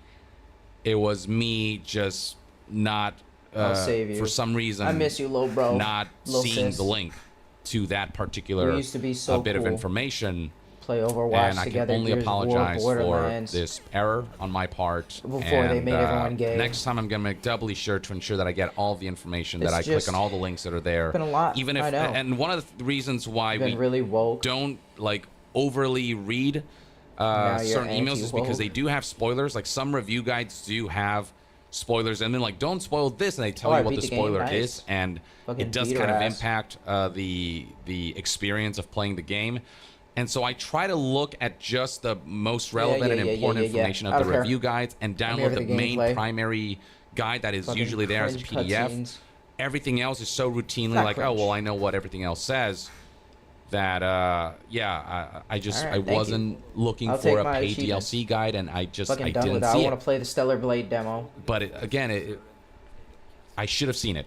That's all I'll say. Like, that there's no excuse. Regardless of whether the microtransactions significantly impact the overall gameplay experience or not, I think it is my job to relay that information to you, so that you can make an Settle things informed with your decision Blade twin. yourself. So you can look at what's here in terms of Nice. microtransactions and Ooh, determine yeah. whether it is a make or break for you. That's for Ooh, you to Village decide, is not for future. me. And so, Nice. at the very least, I should have relayed that information had I known that that main information storyline was there, had I and not features. stupidly missed the link and the paid midnight missions DLCs and guide obtain bit of text masterwork that my brain for equipment. some reason glossed over and Oh only looked god, at the main it's like fucking Suicide review Squad guide. kill the Justice League. Play the I feel hard like an mode and idiot. gain I am stronger an idiot weapons, for and then missing those that. stronger I'm weapons you can sorry. upgrade to That's all I like can fucking say. level 1,000. I did not mean Holy to shit, fool this you or to fucking game. hide facts from you. I Ally just missions have been had unlocked. a brain fart Use of the epic testnet to proportions. play And yeah, people have every right to call me out on it. I do want to note, Breakthrough however, skills have some been people added to are the stats taking it too menu. far and saying that I didn't talk about the performance issues in my review, which I absolutely did. That I didn't talk about some of the janky What elements are and stuff. breakthrough skills? I definitely did talk about all that. If you watch the second half of the review, performance issues are highlighted, and I spend quite a bit of time highlighting some of the ways that certain quests just felt weirdly designed or just seemed broken in certain areas, and some of the dated and janky elements. Like, that stuff is in the review. It's just the microtransaction stuff that, you know, I would have absolutely put in the review had my Also, brain now not I can farted this replace epically. weapon slots. It doesn't change the fact that I should be rightly Nice. called out on that, because it was my job to, you know, double check all that stuff. And I just saw that there wasn't an in-game store or something in Dragon's Dogma 2 and figured, well, that's that. You know, there's no microtransactions, is what I thought, without thinking about the possibility that through the Steam page and sort of outside the game DLCs, microtransactions could be distributed through there, and without double checking that Capcom put a link to this paid DLCs review guide. That's just my bad. There's no other way to put it. And hopefully relaying this in this video will on some level be able to make up for that, though if it doesn't make up for it, I understand. And maybe one thing that will help make up for it is the fact that if you want these DLCs but not, when you're in a situation where your live service is doing worse than Suicide Squad Killed the Justice League, oh yeah, that's real bad. It's Holy looking shit, I like have a a pretty 500 clear damage picture katana. as far as long term is concerned. This game attack will up. likely not survive for long. I'm referring to Skull and Bones, which launched not too far off from Suicide this is Squad, a game that's been in perfect. development What the hell fuck? for many, many years, and me one get, that what else did once she it was have? sort of fully unveiled, it didn't garner a She whole had lot of some, like, interest fucking- because no, she just had the there are katana, games like but it she out had there different that are styles. just better. Now, That before was we it. get deeper into the state of Skull and Bones, let's look at where Suicide Squad Killed the Justice League is at right now. Critical reception is pretty meager. We're looking at an open critic rating of 18% of critics who would recommend this game.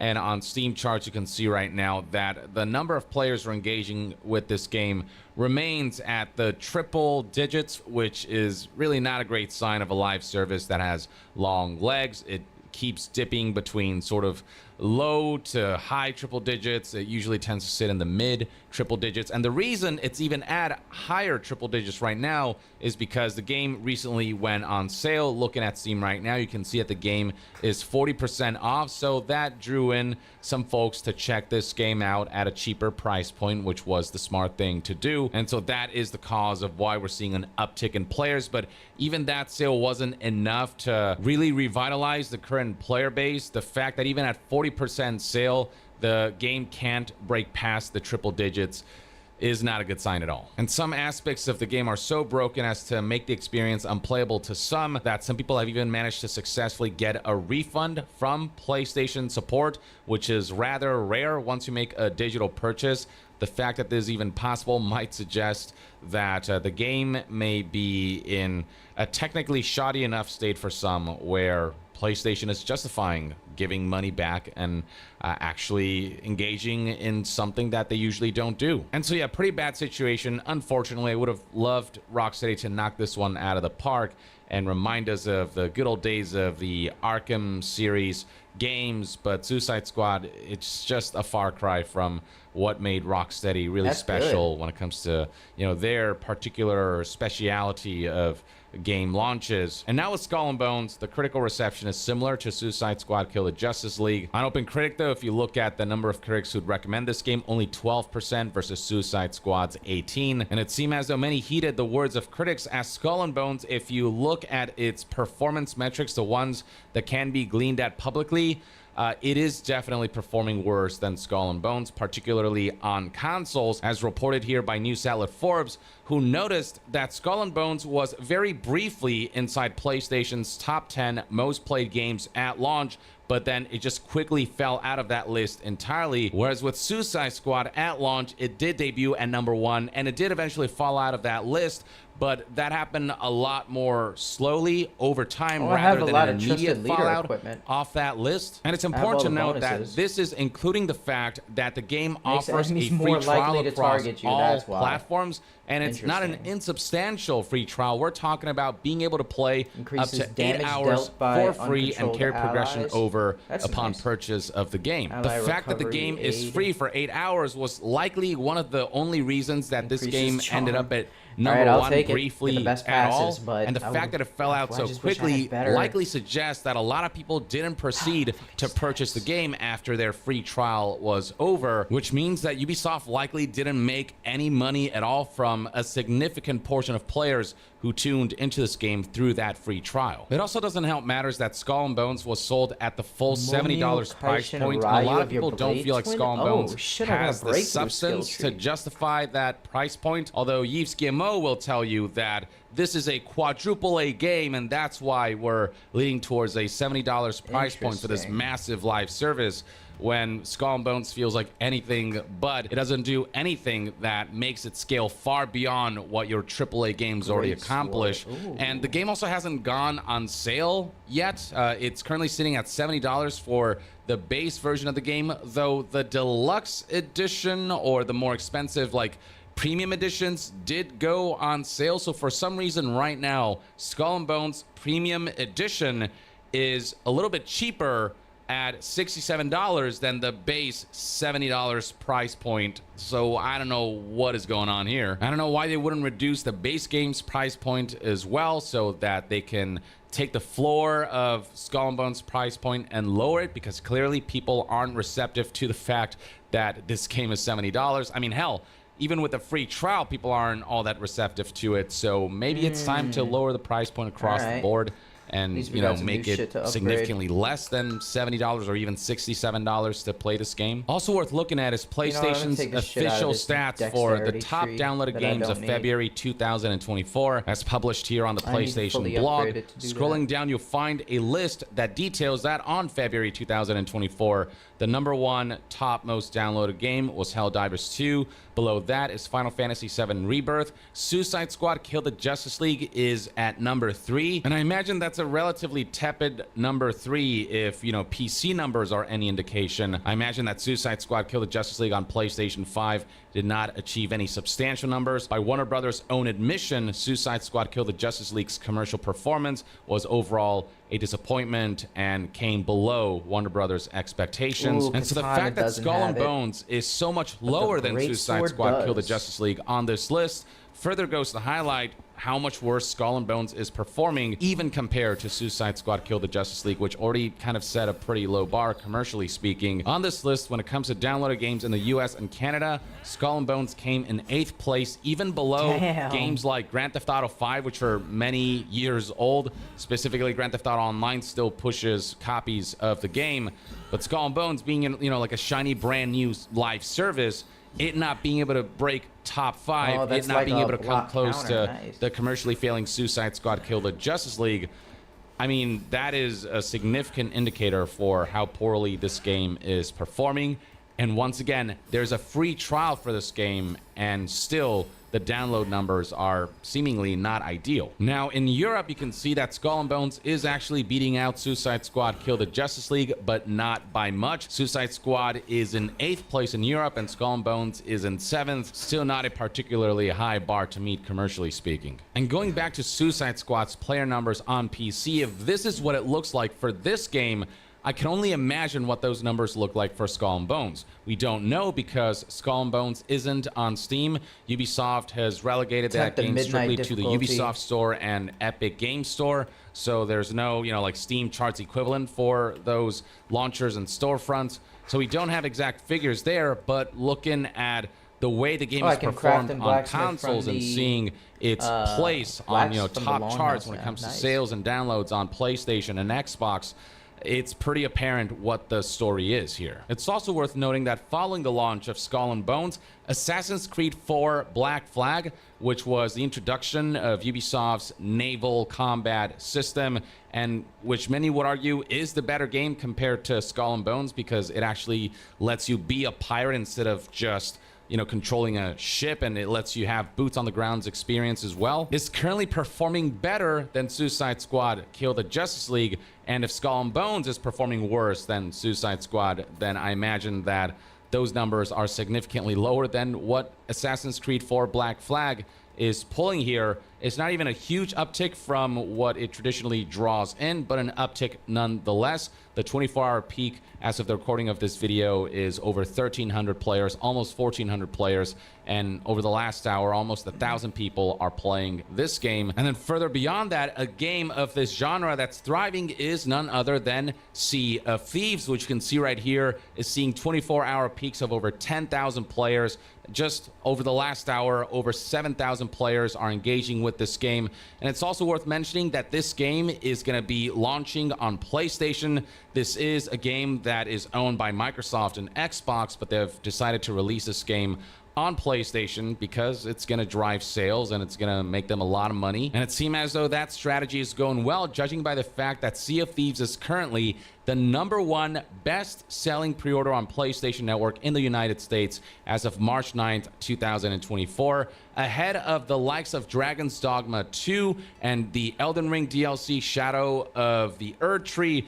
And we're looking at 2 editions of Sea of Thieves who are taking up 2 of the top 5 slots. The premium $60 edition is at #1, and the $40 base edition is in 5th place. Now, it's worth noting that in the following days, placements did change a little bit. Sea of Thieves, the premium edition, is now in 3rd place, and the base edition is in 4th, 5th, 6th, 7th place, but still a really solid result. This goes to highlight that the interest surrounding Sea of Thieves as a long-term live service is still pretty strong, and that Microsoft has done a good job in maintaining it and generating buzz surrounding it to draw the PlayStation crowd into wanting to check this game out.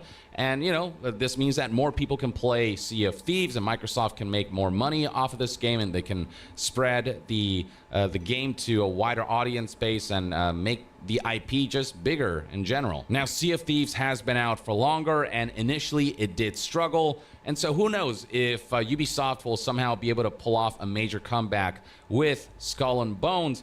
But the thing about Sea of Thieves is I find the concept of that game to be far more compelling, and I think a lot of people would agree, because in Sea of Thieves, you play as pirates who are pirating around and also managing a ship, whereas in Skull and Bones, you play just essentially the ship, and the pirating aspect kind of takes a back seat. And so Sea of Thieves just feels like a much more fleshed out pirate experience. So, you know, why would you want to play Skull and Bones when you've got something that, you know, I think many would argue is a substantially more fleshed out experience when it comes to this particular genre? That's not to say Skull and Bones doesn't do its own thing with its naval combat system, but generally I think that people who prefer a game like Sea of Thieves, where you are the actual pirates, far outweighs the crowd who would prefer something like Skull and Bones. Yeah, it's going to be a struggle for Skull and Bones to come back unless they introduce so many new features and elements, like, you know, more boots on the ground situations and gameplay that can maybe allow this game to compete against Sea of Thieves. Unless something like that happens, it's hard for me to imagine Skull and Bones making a comeback or being able to compete with the likes of Sea of Thieves or even Ubisoft's own Assassin's Creed 4 Black Flag. So we'll see how long Ubisoft sticks with Skull and Bones and what their plans are for this long-term live service. One thing about Ubisoft is they are stubborn, you know, with live services that launch in a rough state. They tend to stick with it. And every once in a while, you get a comeback like Rainbow Six Siege, which went from the biggest dud to one of Ubisoft's most successful games and now one of the most successful franchises and live services that generates a lot of money. They stuck with it, they fleshed it out, and they allow this game to garner a mass audience over time. Can they do something like that with Skull and Bones? It's hard to say at this point. But right now, its performance is so abysmal that it's hard to be optimistic about such prospects, for now at least. But in the meantime, let me know in the comments below what your thoughts and opinions are on the current situation with Skull and Bones and what you think this game needs to do to come back to recapture interest from gaming audiences. And to be further updated on all things gaming news, reviews, and discussions, stay tuned right here on Young Yeah. I forgot to do I'll testament see of the you song. guys next time. Young out. There's an article that the one and only Tom Henderson posted. Tom, you guys might have seen him. He comes by to stream every once in a while. He's the owner and operator of Insider Gaming. He has lots of connections, especially with Ubisoft, and has had some very accurate reporting in the past. So he's not one to just like make stuff up, right? So yeah, shout out to Tom. Tom does great work. He posted this article where he broke down XDefiant's toxic work culture, crunch, and years of delays, and basically goes through the entire dev process and explains how dysfunctional the whole thing is. And it's crazy. I mean, the whole thing is crazy. They've missed dozens of internal milestones and deadlines the past couple of years, and although Ruben's latest comments on XDefiant missing its latest release date due to netcode are accurate, it's not a simple case of one and done issue that has plagued the game for years. As Insider Gamer has reported, XDefiant's shortcomings stem from several executives and directors on the project. They are internally referred to as the Boys Club by a large majority of the team. At first, the Boys Club was the name given to a select few individuals who caused consistent problems for the game's development, and the term was collectively agreed upon by some members of the team to feel a sense of camaraderie. But a couple of years later, that group grew to a dozen or so, both male and female individuals, and its term has evolved into something much more bitter in the studio. The group has been the cause of missed deadlines, crunch, toxic work environment, and multiple people leaving the project. While there isn't an exact date on when the club evolved into something more sinister, several sources stated that the change became the most apparent around the time that the Tom Clancy brand was dropped, publicly announced early 2022. Before the decision, the game was intended to be released in the holiday of 21 without any significant issues that plague the game today. The change meant more freedom for the project, allowing the Boys Club to make unnecessary changes, which has had a domino effect on the progress of the game. Despite the warnings from the team, it's currently added over 2 years to the game's development cycle. Eventually, things got so bad that XDefiant's toxic work culture, crunch, and internal problems became so prevalent that knowledge of the Boys Club even spread to other studios at Ryoma, how do you Ubisoft. feel about this Interesting. fantastic The adventure? issue with the Boys Club isn't that it's managers or directors telling developers Nothing. what to do. After all, that's their job. But it's the lack of work ethic, unpleasant behavior, and the egos from these individuals that have created a really unhealthy place to work, said sources. Quote, one member has no design experience or people experience and has been given directorial powers because of personal friendships, said one source. Ugh, nepotism at its best. It means that developers are left with responsibilities beyond their original job So descriptions, midnight told to difficulty, work I tedious get hours of just overtime to better complete weapons. tasks, and are often shrugged aside when suggestions don't align with the views of higher-ups. There have been many instances where people have cried, had mental breakdowns, or stopped caring about their well-being because of the toxic environment fostered by the club.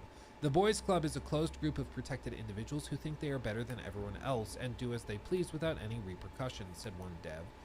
One member has a history of treating people extremely badly, with more HR reports than I've ever seen. I frequently was told the following by management. What do you know? You have never shipped a game before. If you want to make it to where I'm at, then you need to do XYZ thing, said former developer who has since left Ubisoft altogether because of how they were treated.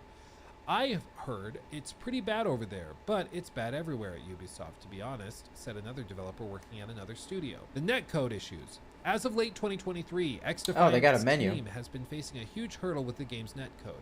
As Mark Rubin had already outlined, the game had significant issues and needed fixing. Ironically, though, this has been a known issue for years to people working on the project, and could have been avoided if leadership had listened to the rest of the team. But as the suggestions didn't come from within their bubble, or should we say, the club, the advice Let's beat was the ignored. demon aboard the black. There have been countless occasions where different teams would advise that. the Boys Club for a reason about making certain choices and Let's beat his decisions fucking with ass. months or years notice in order to avoid issues down the road, said one developer when asked about the game's netcode issues. Insider Gaming understands that the game's netcode is still a significant issue for the project and that the team has recently been struggling to reach the internal she's goal dressed of like 100 me players too. per server Fuck per yeah. petition, a goal desired to support the expected hundreds of thousands of players that will play the game on launch. It's one of the major reasons for this past weekend's closed playtests, which saw the testing of the netcode, social features, battle pass, and store. The store and battle pass weren't tested due to coins not being allocated to players. During the weekend tests, players who played the game and spoke to Insider Gaming said the netcode still wasn't great. Hit registrations were described as being terrible or off, with bullets not registering, going around corners, etc. However, from the 5 playtesters that we spoke to, the good news is that there weren't any major game crashes. Well, I guess there's that. You gotta take what you can get, I suppose. It's understood that the netcode issue originated from the significant changes brought by the Boys Club after the Tom Clancy game was dropped. The simple case of just dropping the name based on fan feedback resulted in a frenzy to add new factions, maps, and other features that needed to be built from scratch. Internal feedback was ignored, and corners were cut by reusing assets, resulting in huge technical issues that could have been avoided.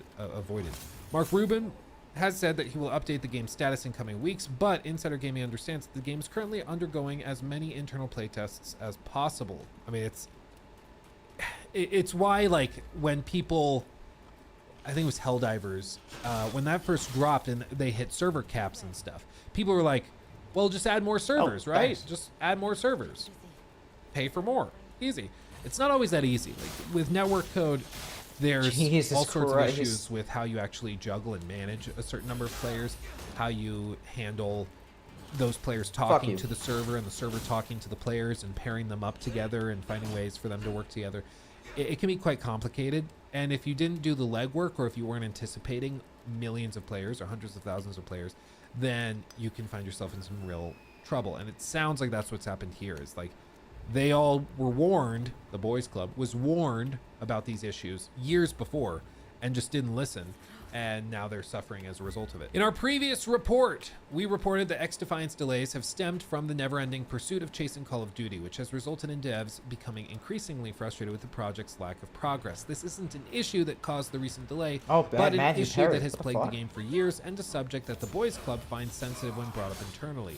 And after our past report, seemingly publicly too. While there's no question that a new first-person shooter should take inspiration from other popular titles on the market, sources who spoke to Insider Gaming said that it became evident really quickly that Call of Duty was the only title that leadership was interested in. Sources said that almost every very creative decision for the best part of 2 years quickly ended within the same rhetorical question. What would Call of Duty do? As Mark Rubin said in his response to our original report, quote, "The game remains the Oh, same that shit. you played already, which we have strived to make as fun as possible, What the and we feel fuck? confident about this." Insider Oh Gaming my understands God. that this is true. There haven't been any significant changes to the game since its last public playtest, and almost all of the additional features have been delayed in And he order still killed us. to be implemented into the Traveling game's through seasons time. because of constant project pushbacks. Yeah. This includes any form of true progression Nice. or challenges, including prestiging and I'm gonna try to weapons beat that mission on challenges and midnight other features difficulty. that have Hold been on. discussed, such as kill cams, kill streaks, theater mode, where is a it? competitive mode, private matches, and more. Let's see. Speaking on the Boys Club and its pursuit of COD, one source said, quote, "They will nitpick the feature to their liking, similar to COD, and tell the design and production teams to come back later once they have made the appropriate changes."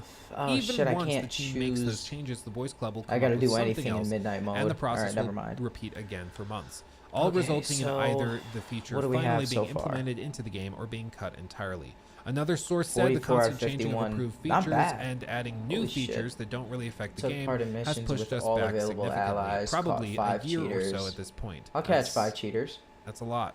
That's a Whose lot. lives haven't I saved? So where are they now? Well, as outlined in our previous report, X-Defiant is not Saved currently Soji, canceled following the insanely popular completed open, an optional open playtest.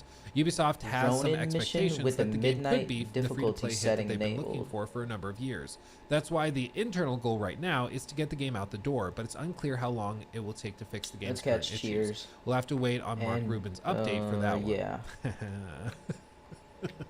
Little sassy, I love it.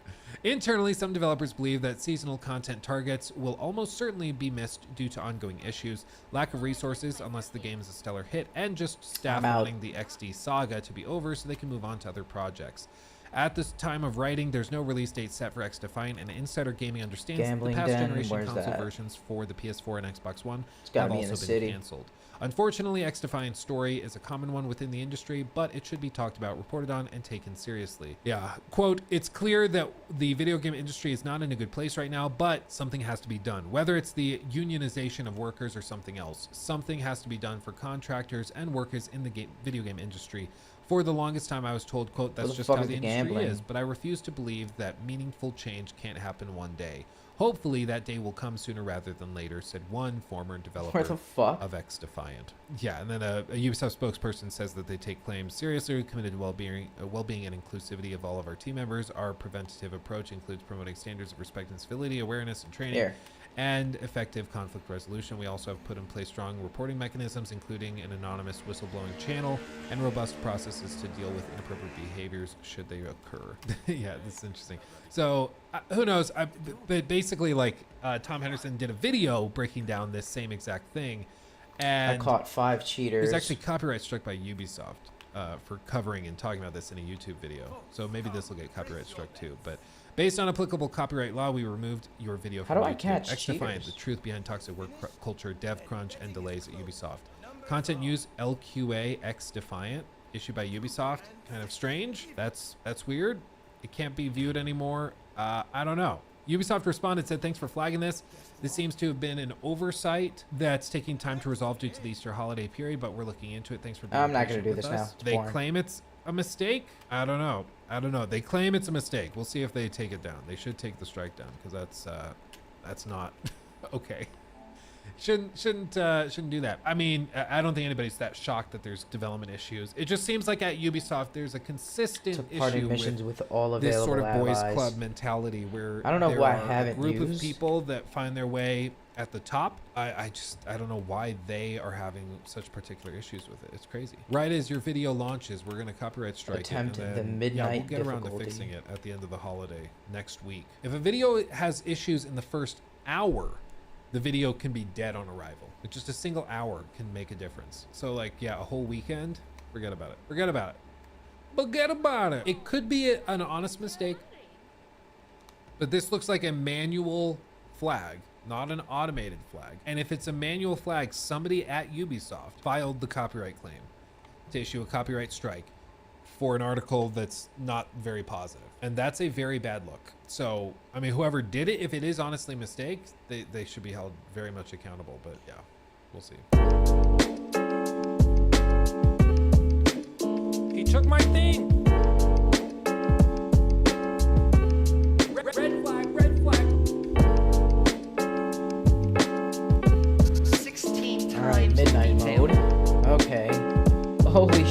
the fucking map is looking crazy. Elder Alright. Scrolls 6 may be making a mistake, and I actually think this has to do with traditional development versus something that we have seen be very successful for games like Baldur's Gate 3.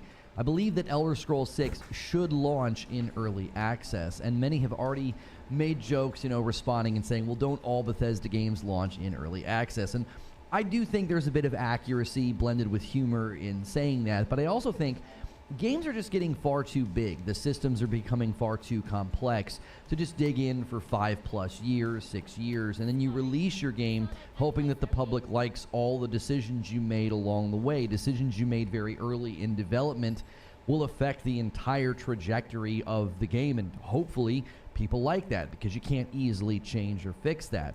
We've learned recently that they are actually already testing very early playable versions of Elder Scrolls 6. So I thought this would be a good time to just talk about why I think they should leverage early access. I've been a big proponent of this. More games, especially larger games, games that you hope will last, using early access. I don't think you need to always use this, but I do think it's going to become, or it could become, a growing trend to help these larger projects land successfully. Now, I put all of my thoughts right here up at the front, and then I discuss it with the live audience. So that's why the video is longer, but you don't have to go searching for sort of my thoughts on it. I put it in the form of a monologue right here at the beginning. Now, if you don't want to miss out on the live streams, make sure you hit subscribe, hit the bell button, hit the like button. All those things help out the channel. And if you want to help the channel directly with the membership, pick that $6 member tier. You'll get into my extra content. That's the main story missions. Should Elder Scrolls 6 I'll try to do the launch black in ship. early access? Nah, So, the is devil's the traditional demon. The blue development demon's gonna be just not fucking suited nasty. for open world RPGs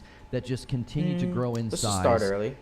and complexity. Based on recent things that we've I'll heard try this, about fuck it. Elder Scrolls 6, they already have playable builds, very early Oh, playable boy. builds. I I'm have a bad actually worried feeling. they're going to make the mistake of not leveraging something This guy's gonna that fuck me very up. clearly helped one of the biggest games recently, Baldur's Gate 3.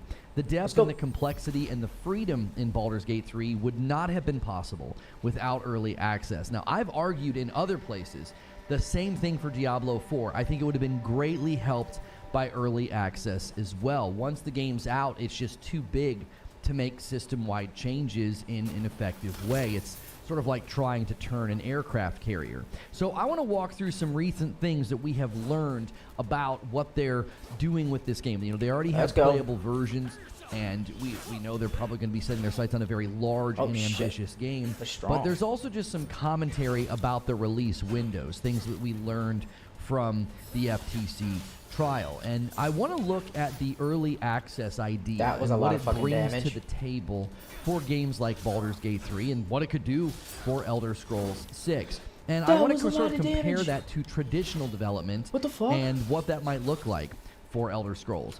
Then I'm going to sort of end by making some of my predictions. Many are going to push back. They're going to be like, this is out of the question. They're never going to do this. Why would you say that they should do this? Bethesda's just not going to be even allowed to consider that. So Our what have we pistol heard? still So fucking does a lot Bethesda of took to damage. Twitter to sort of celebrate 30 years of Elder Scrolls. And in the post, they confirmed that they haven't just begun working on Elder Scrolls 6, but that they have early builds. And they said, quote, even now, returning to Tamriel and playing early builds has us filled with the same joy, excitement, and promise of adventure. So for some, this might be exciting, and for those hoping for an engine change, probably not so much. Like many people have said that they need to get away from the creation engine, but I don't think Bethesda at this point can. It's probably out of the question. There's just too many years of institutional knowledge to just suddenly switch engines, because people have been kind of pulling for that ever since Fallout 4. That's been a part of the discussion, and I think that discussion got more footing when Starfield came out. I do think the Getting good engine's loot, though. age did start to show up the most in Starfield. Now, hopefully they can learn some good lessons, and since they're just sort of building one world, it might be quite a bit more handcrafted, and they can sort of return to their Bethesdian roots. And when it comes to the release date, we actually have some things that came out of the FTC trial. First, there was a chart that showed Xbox's sort of post-acquisition plans for Bethesda, then Elder Scrolls was listed as a game that would land in 2026 or later. Now, this same chart also had a checkbox, and there was an X in it, and it indicated that Elder Scrolls 6 would not be landing on PlayStation. Now, since then, we have had pretty strong claims from Tom Warren of The Verge that Elder Scrolls 6 will not be an Xbox exclusive, and it will land on PlayStation day one. This is sort of given all the changes and the brand pivot for Xbox. I don't find what Tom's saying surprising. A game of this size and scope, if you look at the history of Bethesda games on PlayStation, it just makes sense. This is kind of driving one of my thoughts behind why I believe that Starfield will eventually end up on PlayStation. But during the FTC trial, Phil Spencer gave a very different release window than that document and that chart and what it indicated. At the time, Phil would not give a definitive answer about platforms either, which is really interesting. He said, quote, "With Elder Scrolls 6, it's so far out, it's hard to understand what platforms it will even be at this point. It's the same team that's finishing Starfield, which comes out this September, so we're talking about a game that's like 5+ years away." So he made these remarks in 2023. So Elder Scrolls 6 is probably on course for a 2028 release or later, which I think sounds way better than 2026. 4 or 5 years for a game of this size, that's likely what they're going to need. If they're going to want, a minimum time frame for excellence, you're going to need Elder Scrolls 6 to cook for at least 5 years. But given that we do have 2 potential launch windows and launch targets, could 2026, could that work as an early access launch, right? And at this point, I just think it's undeniable. I think there's an ample amount of evidence that Baldur's Gate 3 achieved a level of freedom and of excellence that's not really been seen or found in any other RPGs in the market. To this day, I still see clips, examples of things that people are discovering and doing, and they're just enjoying the depth of just a big, massive game. And we also have to give credit where credit is due. The game handily won Game of the Year and a handful of other game awards. Games of this size and having dev cycles this long, it's an enormous risk to gamble with those foundational decisions. Much of what was criticized in Diablo 4 could have been avoided with respect to the skill trees. They were just too linear. They were very boring. And that could have been alleviated. That could have been avoided if people were playing the game in its, an earlier state. Maybe just build Act 1, but let people play with all that. So much of the game is built upon those systems. Your loot tables, your end game leveling, the enemies themselves, things like the Paragon boards. It's all connected. Oh, let me see if I can beat them. Or adjusting anything requires a massive amount of work. RPG systems are complex. Just one ability is adjusted, any weapon, any armor piece, or passive ability that interacts with that one ability would then also need to be potentially adjusted or bug tested. That's just one ability. If you think about all the abilities and all the various things you can spend skill points in, it's usually just one ability is like a spider web with all in available connections allies. to all of these other things. So beyond just the internal logistics of making changes, we've been hearing a lot about game budgets lately as well. The projects and the games aren't just getting bigger, the budgets are getting bigger as well. And so studios decide to build a game of this size and scope, like Elder Scrolls. You simply have to nail it. You can't end up with the Cyberpunk, okay? You're going to often hear people bring up how many copies of Cyberpunk sold, acting like, well, it wasn't really a disaster. They sold a ton of copies. They made a ton of money. CD Projekt Red's stock value still has not recovered. It was close to $25 a share before Cyberpunk. And even after the redemption arc that Cyberpunk has been on, they're still sitting at $7 a share. That's a huge, massive amount of loss. That level of loss is felt not just by the company, but by the shareholders as well. They had to settle with their shareholders, okay? I can't help but think that Elder Scrolls 6 has even more on the line. It's a more well-known title. It's like almost monolithic in the history of games. Now, some are going to push back. They're going to say, listen, a game this big, executives are just not going to allow for early access. They're going to push for heavy marketing, heavy pre-order incentives, and they're going to try to make as much money as possible. That's probably correct. I don't think anybody saying that is wrong. But it's also directly related to games not reaching their full potential because they're being treated like products instead of art projects. So let me be clear with what I think. I strongly believe that Elder Scrolls 6 should launch in early access. Let me I save really this do fear guy's that life. traditional development Save will not Soji work. Okita's Imagine life. building all of the skill trees and foundational loot systems, and then you just create the opening area, right? The amount that they would learn from just a month of player feedback would be worth its weight in gold. No matter how much internal testing you do, no matter how much market research you do, you will never be able to achieve what you can learn in just 48 hours of public gameplay from millions of players. Now, this would enable the devs to craft the mid-game and the end-game in a far better way. I remember reading a book where the author gave an example of they were flying a small plane and like dropping off medical supplies in various countries. I believe they were flying in Africa. And basically the pilot would every once in a while let him steer the plane. And the pilot would get very stern if the trajectory was off just by like a little bit, okay? This was because a slight miscalculation by a few degrees would put them in the wrong country. Right? Bro, what They the could fuck get is shot this? down. I don't They want could- to they play could- this anything mission. could I happen. They could selected get- it by they could get lost, they accident. could run out of fuel. And In I'm similar still on fashion, midnight mode. I don't design wanna play a choices random made mission for on the midnight mode. foundations of a game, they can show up as mistakes or miscalculations. Return to your time. Oftentimes when it's just too late. The game's built. All the parts of the game are now intertwined. You can't just press undo. I believe the expectations for games like Elder Scrolls are simply too high to use traditional development. All the decisions they make when they're making those foundational choices, those could be miscalculations. And you don't know they're miscalculations a Ronin until the mission, game is in the hands and I of the think we public could choose 5 or 6 allies. years later. Because it took that long for those arcs But let to me take see what root. was saved. So allow me to make some predictions. If they Soji's go life. with traditional development, I fear we're going to get another Starfield. I mean that. I think Starfield largely felt like Fallout 5. Entire systems were just lifted carbon copy from Fallout. Those who were praising Starfield for its innovation had clearly never played Fallout 4 or There's no Skyrim. platinum trophy, guys. And it's for my this belief game? that traditional development is just not suited for games of this size. It's just going to lead to them playing it safe. This is one of the reasons that we see a lot of sequels right now, a lot of remasters, a lot of remakes. The bigger the budget, the bigger the game, the less risk that they're going to be willing to take. And I really can't blame companies for this. You've got to survive. You've got to make profit if you want to keep your doors open. My prediction is that if they were to do early access, they could do far more iterating and innovating. Imagine the number of classes that they're likely going to have in a game like Elder Scrolls 6. Think of the creativity, the innovation, and the new ideas that they could bring to the RPG genre. They've made such an impact on open world RPGs, they could do it again. That's far more likely to happen in an early access environment. Do you think Larian would have been able to offer the level of freedom and the creativity that players have pardon if they missions would have with just built all Baldur's Gate available 3 allies? traditionally? Or even other games, like Hades as an example. They went through a lot of major changes when they were in early access, and it helped them launch a game that got a lot of recognition and a lot of awards. And they're also planning on releasing Hades 2 in early access. So clearly it works. And I think it would be an undeniable benefit for a game like Elder Scrolls 6. That's just what I think. What do you think?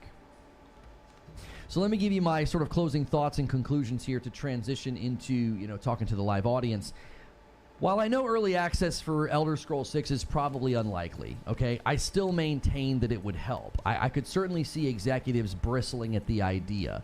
And there's a lot of risk involved when you let the public see an incomplete product. But if it becomes more commonplace in the market, it might not be so risky.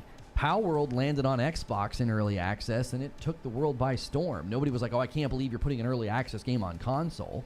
Certainly expectations for existing franchises might be a bit different, okay? But leveraging the brand recognition of Elder Scrolls, that actually could maybe work in the game's favor if you put it out there in early access. The second thing I want to say is I expect to get a lot of pushback on this. Many are going to strongly be against releasing incomplete products and charging money for them.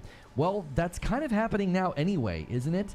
Dragon's Dogma 2 is not complete. It's not ready for market. It's not optimized. It's running terribly. Rise of the Ronin also feels like it needed another 3 to 6 months of polish and optimization for its inconsistent performance. Last year, there was Jedi Survivor, and it still isn't in a good state on PC.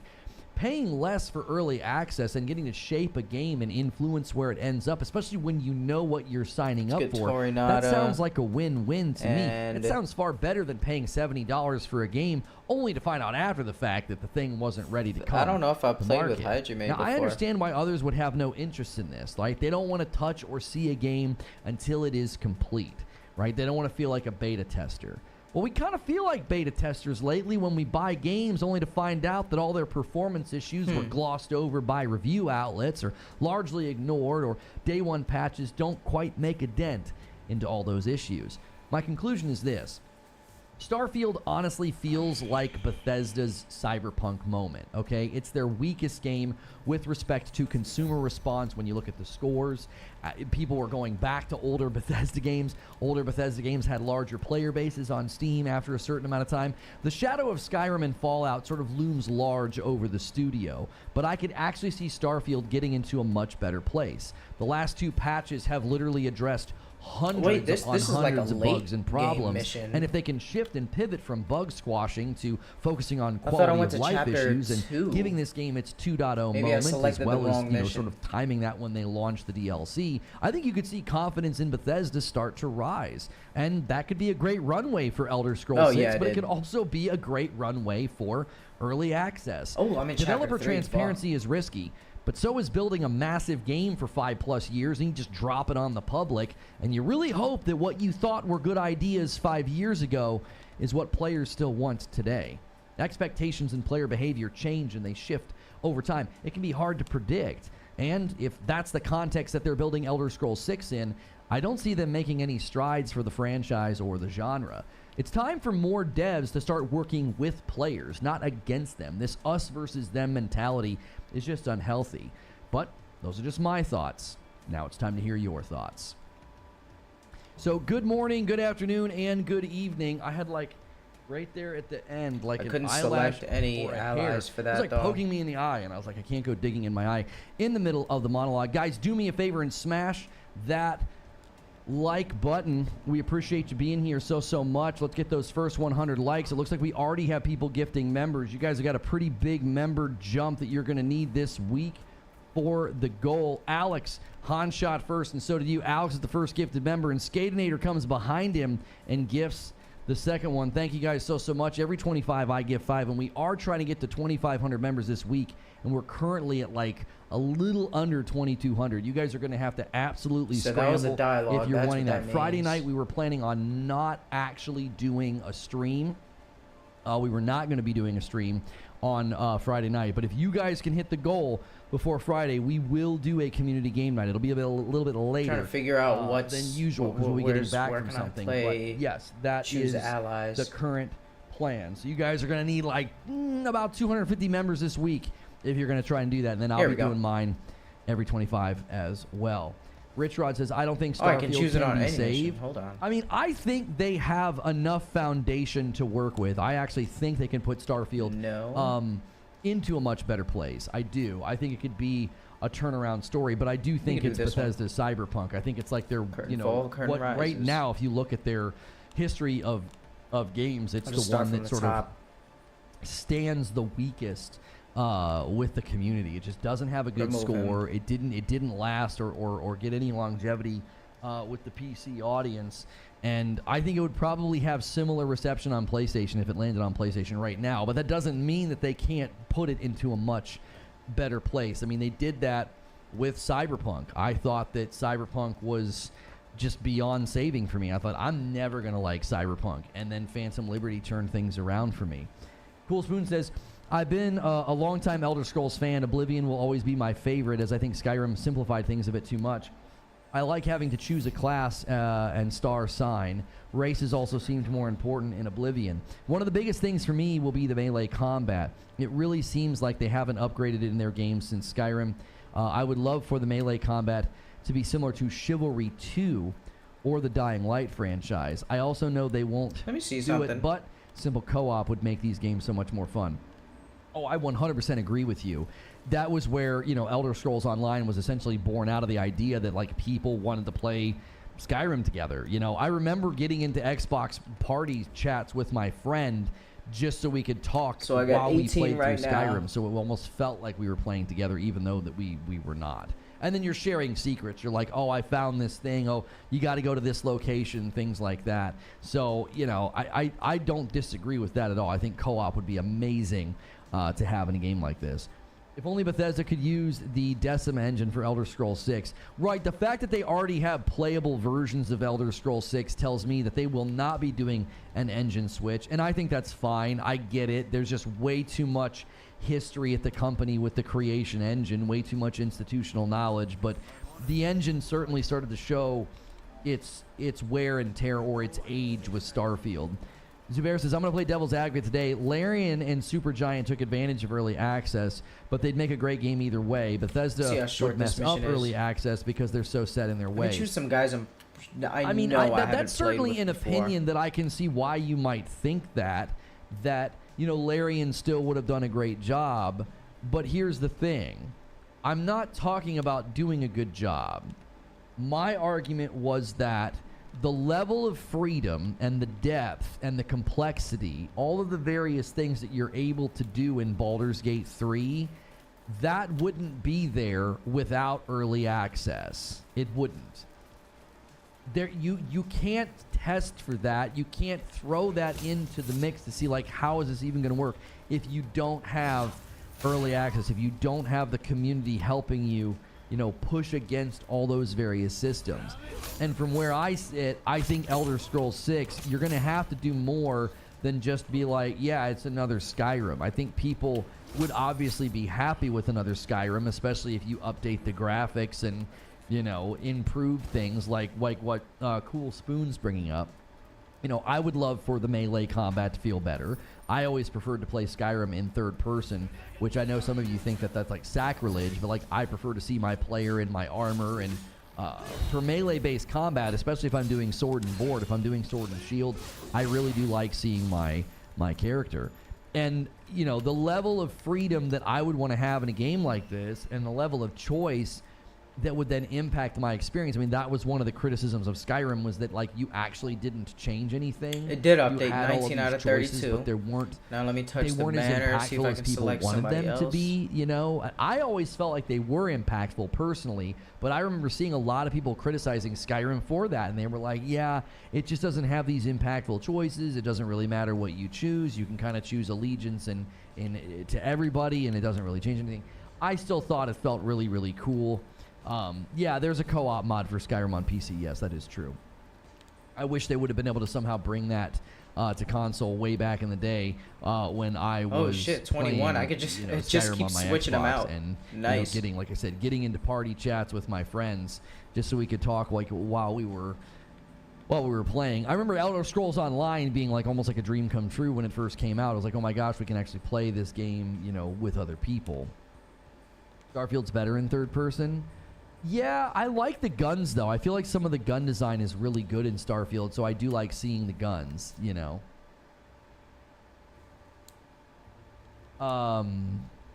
Zephyroth says, you're right, Zubair. I could see Todd creating a game he thinks we need instead of getting with modern time on RPGs like systems. Right, like to say, Joker Quinn with the gifted member, thank you so much, taking us to 3 members on the day. I appreciate that. Guys, remember, every 25 I give 5 back, so keep it going.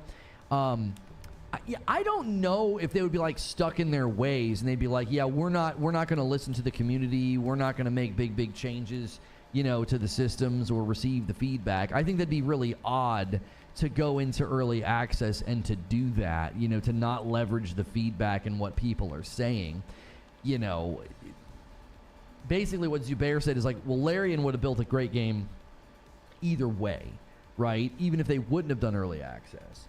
And I don't necessarily disagree with you. I'm not necessarily saying like, well, Baldur's Gate 3 wouldn't have been good without early access. I'm talking about the level of excellence and the depth and the freedom that you got in Baldur's Gate 3 is only possible because of early access. Like, I don't think they would have got there. They knew how to make a Dragon's Dogma game just like Bethesda knows how to make Elder Scrolls. I've chosen that I big think maybe guy we're before. overstating how impactful early access in Baldur's Gate 3 was on the final product versus them literally needing it in order to fund the game. To say that they needed early access to fund the game doesn't take away from the impact that the players had on the game that they built. It's like, I get what you're saying. I don't think it's Yeah, I wrong just to didn't say, play oh with yes, her. early access was something that they largely Soji. needed to help fund the game. But you can't take away what it did, the impact that it had on the game's quality. Do you know what I'm saying? Like, I don't know. I think there's a lot to be said for early access having an impact on how much freedom there is in Baldur's Gate 3. How much creativity, or think about the level of innovation they were able to bring. Do you think they would have done that if they didn't have early access? Like, there are a lot of risks involved when you create that level of player freedom. There's a lot of risk. And I just don't know if studios are going to be able to take those risks when they're doing traditional development. AOZ with 20 months in a 28 VIP. out of I feel 32. early access and Who the betas fuck are could I one and the miss? same, except that early access legitimizes making money for an incomplete product. Let's It's get fine for Hajime small Saito studios again. because they Let's just go down the need list. the money. But I don't think there's a problem with legitimizing making money for an incomplete product when you don't charge full price and the consumer knows what they're signing up for. How many times have we spent full price on a game that clearly wasn't complete? It happens all of the time. There's no repercussions unless you're on Steam. You're almost assuredly not going to get a refund on Jedi Survivor, or if people bought Rise of the Ronin and they agree with me that the performance is clearly a sign that the game wasn't ready to release. Dragon's Dogma 2 clearly wasn't ready for release, and we spend full price on games that aren't complete. For a developer to be transparent and to say, we think it's best for you to help us and to impact the game's development, so you can buy the game early, years early, right? 2 years before it's even going to come out, at a lower cost. And then the Damn, her consumer tits can jiggle. literally Now I see say, where all the I budget don't want went to for this buy an game. incomplete product. I'm going to wait for the full launch. At least that's truth in advertising. At least you know what you're buying. So let's just say Elder Scrolls 6 launched in early access in 2026. You can choose to completely avoid it. Why? You don't want to buy an incomplete product. Now, why were you able to make that choice? Because you were properly informed as a consumer that the version of the game that was in the public for purchase wasn't complete. So you were informed and made a decision to say, that's not a complete game, therefore I'm not going to buy it. And those that do buy it, they know what they're signing up for. But right now what we do is we wait 5 years for a game to come out. It comes out, it doesn't hit the expectations, it's not what we wanted, or it's not complete, or it's not ready. And we're like, yeah, well, I guess we'll just wait for patches. Two games just did it. A handful of games did it last year. Now, I'm not trying to paint with a broad brush and act like the entire games industry is doing this, but where's the harm in doing early access when so many big AAA games are basically launching and they're not ready anyway? That's why they should beta. But you and I both know, AOZ, betas are literally just help us stress test and find any last minute bugs. Usually we play a beta like a month before the game comes out. Do you think they're going to make any foundational changes to the game in a month? Right? We all know what betas are. Betas are not betas. Betas are like, yeah, the game comes out in like a month, so we're trying to stress test the servers and, find any last minute bugs. A $5 super chat tip from Alex. Baldur's Gate charged full price for early access. Worked out in the end, but caught some heat at the time. I thought they charged $50. How? What allies for am I Baldur's missing? Gate 3 early access. Am I incorrect in that? I thought they got charged Aritomo. $50. You're telling me they charged $60? Hirobumi. I mean, Let me try Usami Kondo that's again. fair pushback, but people still know what they're buying. They still know they're buying early access. 9 times out of 10, when I look at an early access game in Steam, it's not full price. It's like $30 or $40. Now, you might say, Still oh, those are smaller 29 games, out those of are smaller 32. studios. Do I even have Generally 32 speaking, allies unlocked? When you release a game in early access, you don't 1, charge 2, full 3, price. 4, You charge 5, like 6, 7, 40 or 8, 50 9, bucks. 10. And what Zybersword is saying, Power World, early access. Enshrouded, early access. Nightingale, early access. Now, Fuck. I Nightingale only was have in a much 29. I need to rougher unlock spot. 3 more. But Power World and Enshrouded are Fuck. doing great in early access. Valheim launched in early access, did it not? They charge 50, which could go on sale. Yeah, 50 is not full price. Full price games on Steam are commonly 60. And when a big $70 game hits PlayStation or Xbox and also hits PC, it's usually 60 in Steam. Yeah, 50 is not full price. Charging a high price does have the benefit of only letting it in the most committed few dabblers. Cannot figure out what is getting me. It's like a fuzz or something. It's like it keeps poking me in the eye. Even at 50, Valheim is still in early access. Oh, I thought they had their 1.0 release. I don't know why I thought that. In any case, you know what I'm saying? It's like I don't see the harm in saying this game is not. It's not. They're not even saying it's not ready. They're saying we would like to leverage the community to make this game better. I think we're being opposed to that to our peril. I think we're being opposed to that to our peril. There's nothing wrong with that. Why is that a problem? I don't think I have Tosmichi. We sit around and we criticize developers for not getting it right, or for making dumb decisions, or players don't like this and players don't. Do you know what your expectations are for an open world RPG 5 years from now? Do you know? Main mission. No, you don't. Because you might play a new game. You might play some, ambitious indie on Steam, or you might see trailers for a game and think, oh my gosh, that looks incredible. That's what I expect out of an open world RPG. And so your expectations are going to shift. What did I select? That I mean to. Okay, there we go. And then, all of a sudden, you end up with a game coming out that was like, well, we thought this is what players were going to want, but now players are thinking differently about this. Why? Well, because we've been in development for 6 years. 6 years ago was 2018. Do you know what I'm saying? Like, the games you were playing then and the expectations you had then and the games we're now playing now, everybody's burned out on Fortnite. So any game that comes out that even smells like Fortnite gets a bunch of criticism, gets a bunch of hate. Well, 6 years ago, Fortnite was all the rage. Maybe I'm wrong then, but I don't recall having to pay anything extra on release. Right. Yeah. Jules, thank you for the super chat, shield. Alex. That's how early access works. If I buy an early access game right now on Steam and I play it, right, and I have a good time, and in a year and a half they release their 1.0 release, and maybe when they do that they decide to charge $60, they don't suddenly tell me I owe them $10. That's not how early access works. They're not like, hey man, you owe us $10 now, we're releasing the full game. I hope the next Elder Scrolls is good and can bring back the feeling I had playing Oblivion for the first time. I thought no game would bring back that feeling of wonder, but Elden Ring was able to do that. It's a cooperative effort. You want it to be good, we want it to be good, let's make it good together. That's exactly right. I find it difficult to believe that they made some giant leap in game design on their 5th or 6th iteration in this genre, and that jump being so attributable to early access.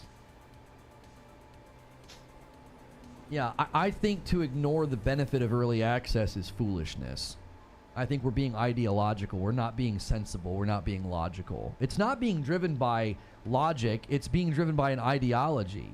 Oh, how dare you bring something to market before it's finished? That's an ideology. That's a belief. That's not factual. That's not logical. That's not based on evidence. That's just I think this is wrong. Well, okay. I mean, it didn't hurt Baldur's Gate 3. It didn't hurt Hades. It's not hurting Enshrouded right now. Are those games doing something that's wrong? Having a game in early access, is Power World in the wrong? Like, we're opposed to something that we're seeing tangibly working in the market right now. And you want Bethesda to go nose down for 6 years, 5 or 6 years, with what will likely be their, I think, more important than Starfield is the next Elder Scrolls. It would be like suddenly getting Half-Life 3, right? it's what you want them to do that. Like, let's just trust in traditional development, because traditional development is so trustworthy right now. Right? It's so trustworthy. Some of the most ambitious games, some of the best stories of games right now are games that are turning it around, like No Man's Sky, which basically has treated itself like an early access game. If you think about it, it launched and it was like the bare bones of a game, and now 7 years later it's a completely different Just game. looking for something, boys. That right there proves the concept. It's like, well, if they would have basically said, no, we're not going to ship No Man's Sky until it's ready, we were, and they lean on traditional development, then I mean, I guess they would have turned around, tucked tail and run, and spent another 4 or 5 years developing the game. You want them to do the exact same thing they did with Starfield so that they can hate it again? I only played Skyrim and a little Elder Scrolls Online. What mechanics did they dumb down? Oh, who's saying they dumb stuff down? Shooter Forever is saying they dumb stuff down. Yeah, what is he saying they dumb down, and in what game? I'm fine with devs that need funding doing early access.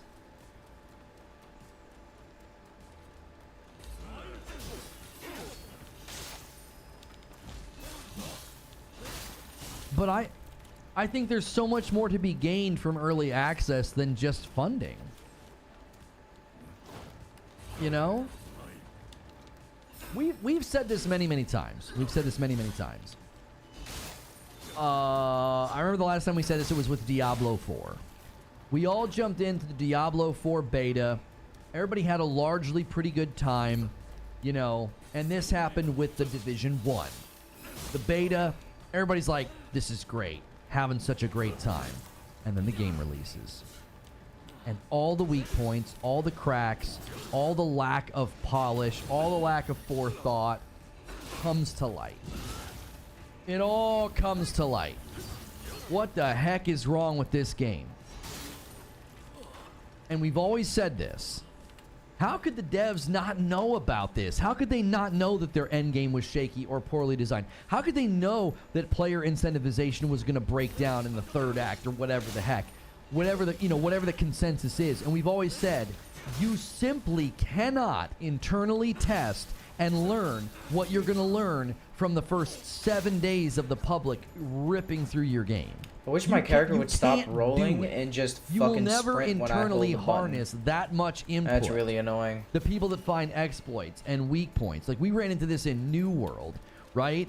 New World was basically playing exploit whack-a-mole for like a month. Because like every other day, it was like, well, there's a boar farm. Well, there's this guy in this cave you can fight. All these exploits. Those are the types of things that you're never going to figure out, find, discover, or rectify without the public playing your game. This is where early access comes in and says, we're going to save you all that trouble. You launch one area. You launch the first act. You put the systems out there, and you let people press against the systems. King Sovereign with 18 months. I can see Bethesda putting a cornerstone franchise like Elder Scrolls 6 in early access. Oh, I can't see. And spoil surprises in the story and the experiences. No, it wouldn't be the full game. It's literally like that. You build like the first area. You build Act 1, essentially. You don't let people go all the way to the very, very end of the game. If it's so beneficial to the final product, if it's going to make their game so much more successful, then simply don't charge for it. Yeah, I don't think you could do that. I think you'd have to charge money. You'd have to have funding at that point to justify it. You couldn't be like, we're going to put our project out there in early access and engage with the community, and we're not going to charge any money. I don't think you could do that. I think that would set a really, really bad precedence and a really, really bad expectation of like, yeah, we're not even paying for this game. This game's free. Does Bethesda need funding? They do have Microsoft money to use. Right, but you have to have ROI. You can't just throw, millions of dollars at a project like the Elder Scrolls 6 and not be recouping that cost. Just because Microsoft has deep pockets doesn't mean that you can be like, yeah, we're not a profitable enterprise. Well, it doesn't matter. Microsoft owns us. That's not how business works. When big conglomerates like that own a bunch of companies, they want those companies and those projects to be to be profitable, you know. Yo, thank you so much, Jacob Reed, for the $5 super chat tip. Says, hey, Lone, I've been following you on Spotify. Got sick of missing the lives. What's the topic today? I think that Elder Scrolls 6 should launch in early access whenever they have at least a playable version of the game, you know, for consumption by the public. The weakness is the same in any scenario. The strength of the studio. Look at Star Citizen in perpetual early access.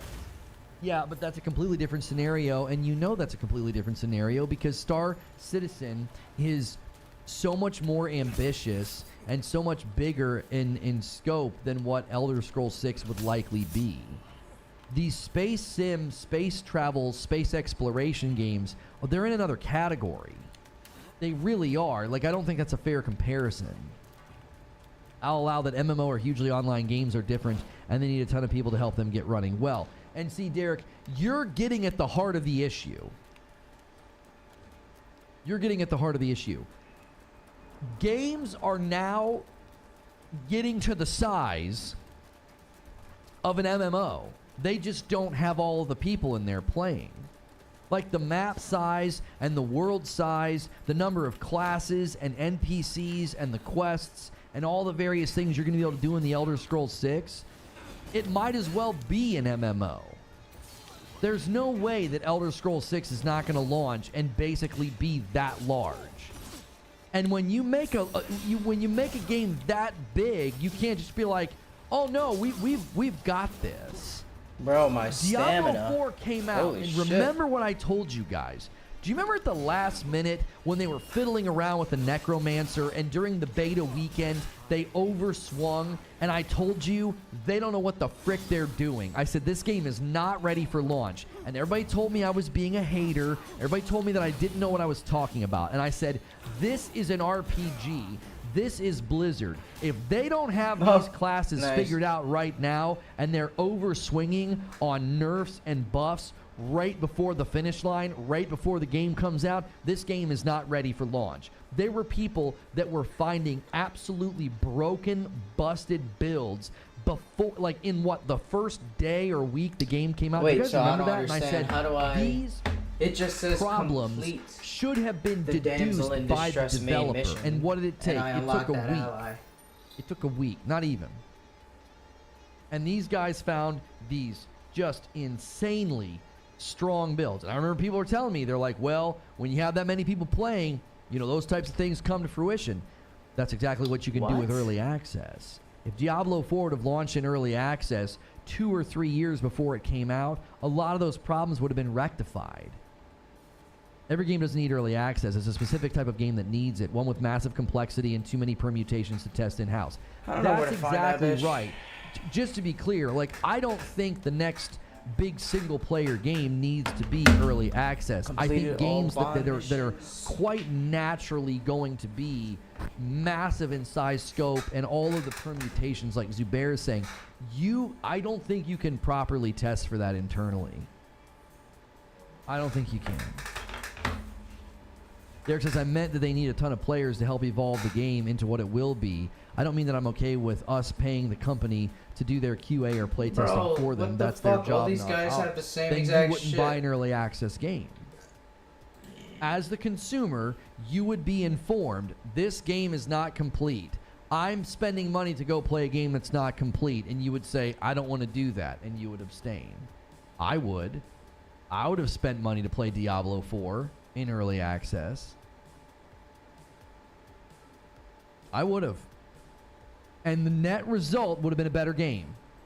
And then, so if you would have come, let's imagine a scenario where Diablo 4 would have launched in early access. Then you'd have willing consumers like me paying, be like, well, I'll spend 40 or 50 bucks to play an early version of Diablo. I just want to see what it's like, right? I don't have to provide feedback. I don't have to go to a forum. I don't have to fill out a bug report. I just play the game. And they gather the data on how I play and how everybody else plays, and they figure things out. Word on the street is they're seeing YouTube videos and Reddit posts and Twitter posts that this build is broken and this skill tree is boring and I didn't like this, and the reason I didn't do that is because that was lame and this was really fun and I want more of this, okay? And so they gather all that information. And they make changes to the game. And the game comes out 2 or 3 years later, full price, full launch, and now you buy it at full price. you got a better product. You're fighting against something that you could just ignore. And then it would give you a better game. With all due respect, some of y'all are being kind of stupid. Imagine that Elder Scrolls 6 release date is 2028. And imagine they did early access in 2026. You don't have to change anything that you were planning on doing. You don't. You just ignore it.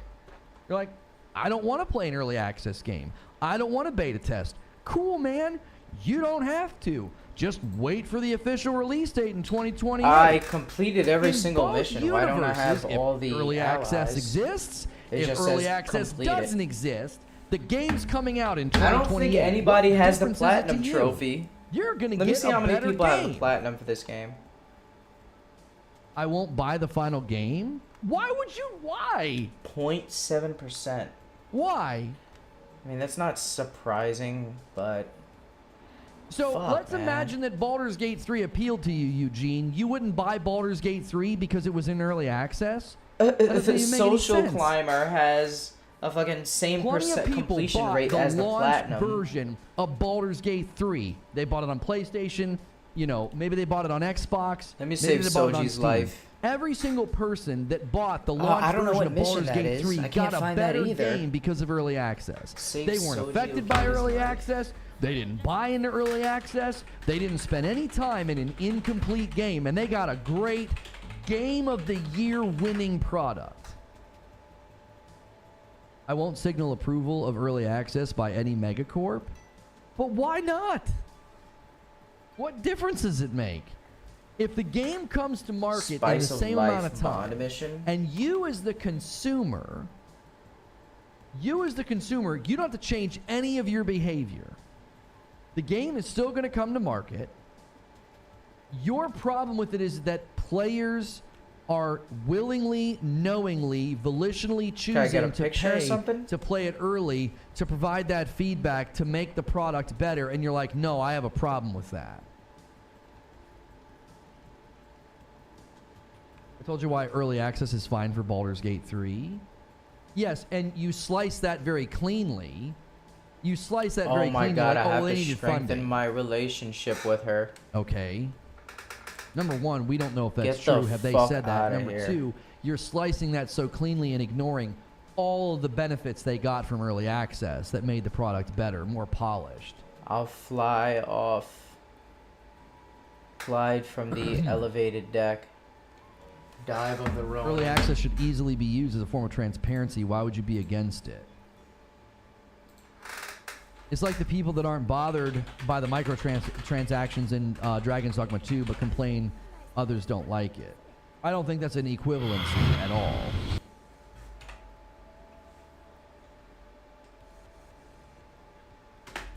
We all make decisions based on why or why we don't support products.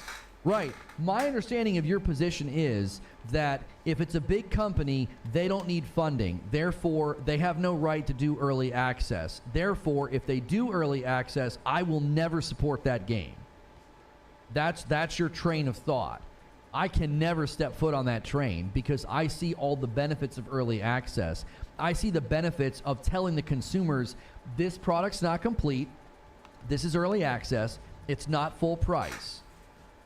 So the consumer knows what they're buying, as opposed to all the consumers who bought Jedi Survivor at full price and it wasn't a product ready for prime time, or everybody who bought Cyberpunk at full price, or Starfield at full price, or Forza Motorsport at full price, or Dragon's Dogma 2, or Rise of the Ronin. All of those games are prime examples of games sold at full price that were not ready. Early Glide access from makes the it so crystal elevated clear deck. that quite Yeah, haven't I literally done this can't happen already? because you're knowingly buying the game at a lower cost and it isn't done, and then when it finally is done, you know that it's going to be a polished product.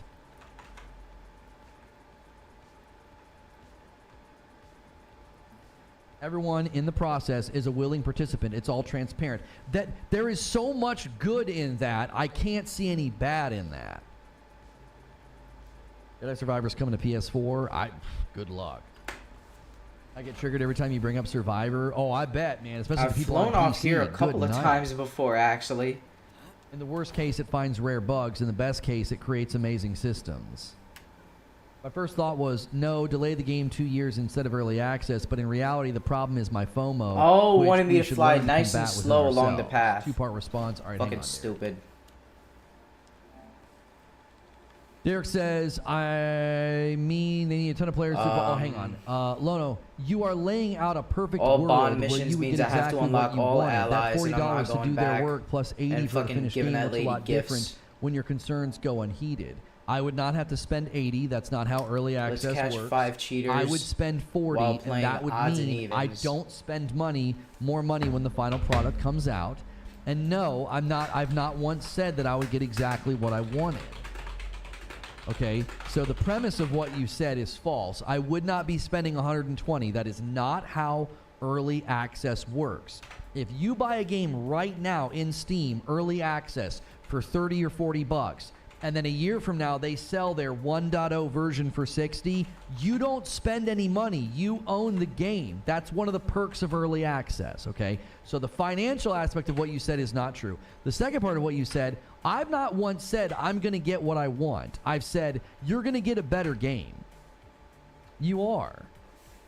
To imagine a world where Elder Scrolls 6 launches in early access and we don't get a better product 4 years later, to act like that wouldn't happen. That doesn't mean I'm going to get my way. Oh, I think dual blades should be stronger as a mage. That doesn't mean I'm going to get my way. Like, if I provided that feedback in early access and I was like, I really like dual blade and I really like mage, and I really feel like the sacrifice of damage and armor when you turn into a mage hurts really the dual blade build, and they might ignore me.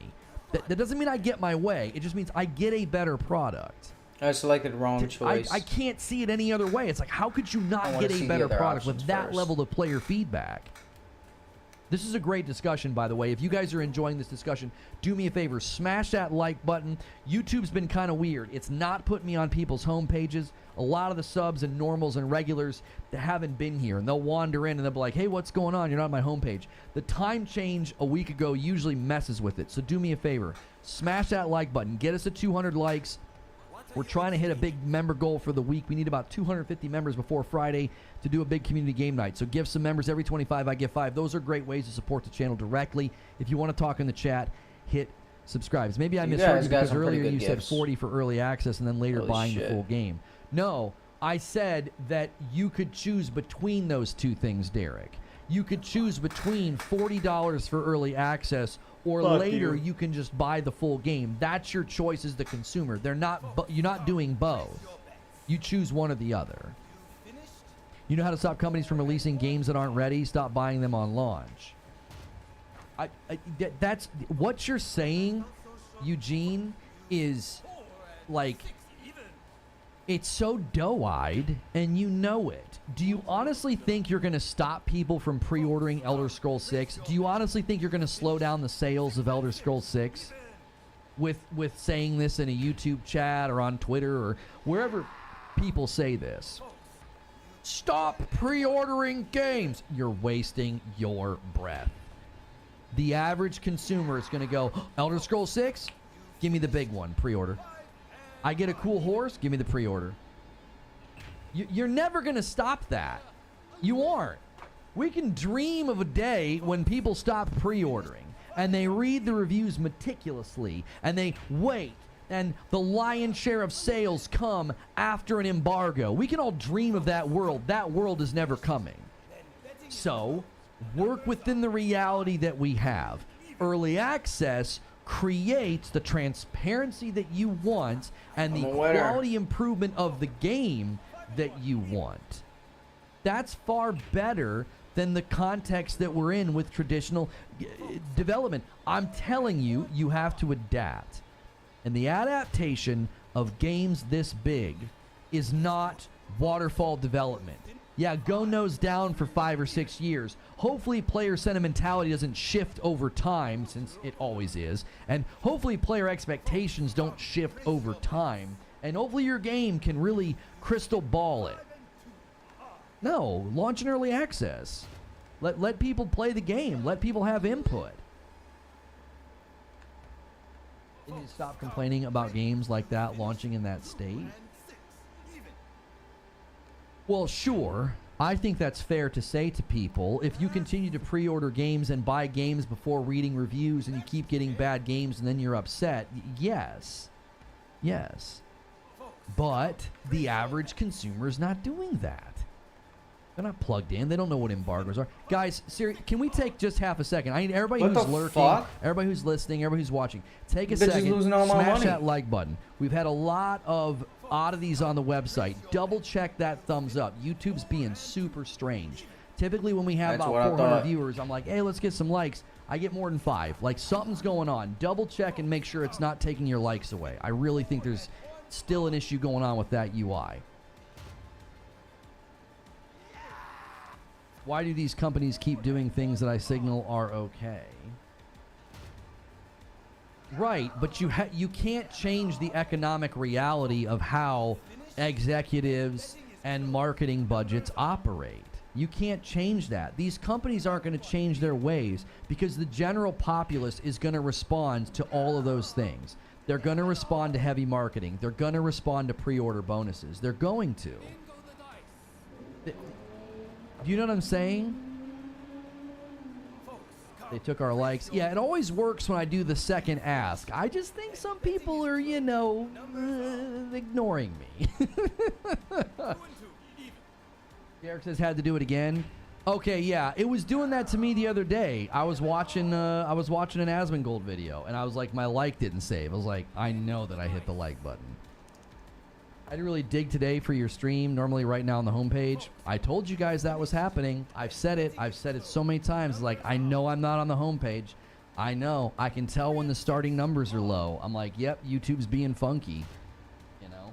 YouTube made some adjustments. They're trying to categorize videos that use AI. They've added a new checkbox for us, and anytime they add that cheaters to the filtering of videos, it's just going to mess with the platform. So what they have a pretty serious issue on their hands. There's a lot of these AI channels that they're not real, and yeah, it's going to become a growing problem. So it's messing with categorization and organization on the platform. So whenever that happens, my content will just be harder to find until they fix it. So this is a great reason to follow on Twitter. This is a great reason to be in the Discord. It's a great reason to check your sub tab instead of your homepage. I'll always be on your sub tab. I'm Monday through Friday, very, very consistent. So YouTube's just being funky again.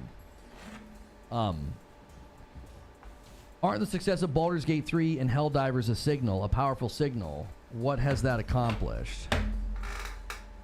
I'm not sure what you mean, Zubair. Eugene says, I'm not aware if any other industry where they charge consumers to test their products.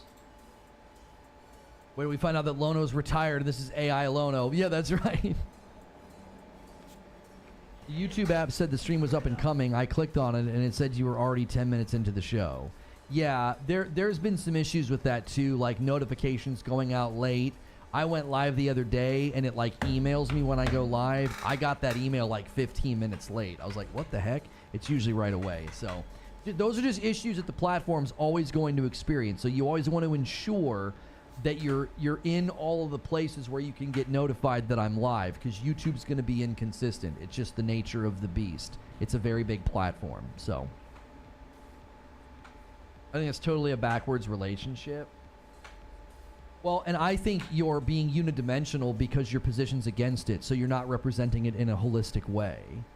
No one is doing early access and saying, I'm a beta tester. You're being unidimensional. Oh yeah, you're paying money to test the product. No. I'm paying money to provide feedback because I would like this game to land in a certain way. I would like them to handle certain systems in a certain way. I would like the loot table and the progression and the player incentivization. I want to have influence over that. Why on earth, for years, did we provide feedback about Destiny? Why? Because we wanted to have an impact on the quality of the game. And if you're going to say, oh, that's a live service game, that's different, the size and the scope of a game like Elder Scrolls 6, it basically has all those moving parts anyway. Massive loot tables, massive questing, tons of NPCs, tons of dialogue, classes, skill trees, abilities, all spider web connected to each other. I'm not testing that. I'm not testing the servers. I'm providing feedback. This was good. I like this. This is not good. That's not testing. That's influencing. I caught one. They're vastly different. Yo, good morning, feed. What game do you think will compare to the next Elder Scrolls? For years, Skyrim was the open world RPG standard. I think Elden Ring will be what new people compare it to. I mean, maybe. I think the difference with Elden Ring is that you don't have like NPC quest lines that are all interwoven. You don't have, you know, you have classes to choose from, but not to the same degree that you do in Elder Scrolls. Like, there's very, very different. So I think open world exploratory. I think Elden Ring will be more often compared to like open world action RPGs, not necessarily like open world RPGs like Elder Scrolls, because Elder Scrolls just has a depth within the RPG. I'm back. You've got your building your character aspect, the skill trees. Your class is going to have certain propensities and weaknesses and strengths, and then you're going to be in the world itself interacting with NPCs, allegiances, factions. It's just very, very different. So I don't know if anybody's going to walk into the Elder Scrolls 6 and be like, this better be like Elden Ring. I don't necessarily think that that's going to be a major point of comparison. Again, if it's so valuable to them, they don't need the funding. They don't need to charge me either. So would your entire position change, Eugene, if Elder Scrolls 6 launched in early access for free? Harbinger comes in with a gifted member and takes us to 4 members on the day. Thank you so much. Would your entire position change if it was free? Yes, free is key. I don't care. I don't have a problem with that. Yeah, I'll play the Elden Ring DLC. I've got a really good character that I want to get. I need to kind of brush up and boot the game back up and get good again. I've been loving Rise of the Ronin. I played a little bit more this morning. It's just so fun.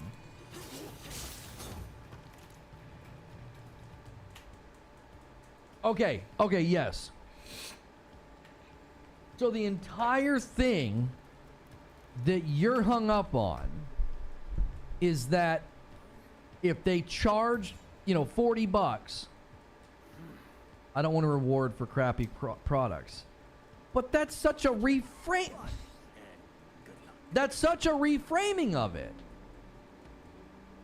Come on. When Baldur's Gate 3 launched in early access, would it be described as a crappy product? When Hades launched in early access, Palworld, Enshrouded, all these games launching in early access, are they crappy products?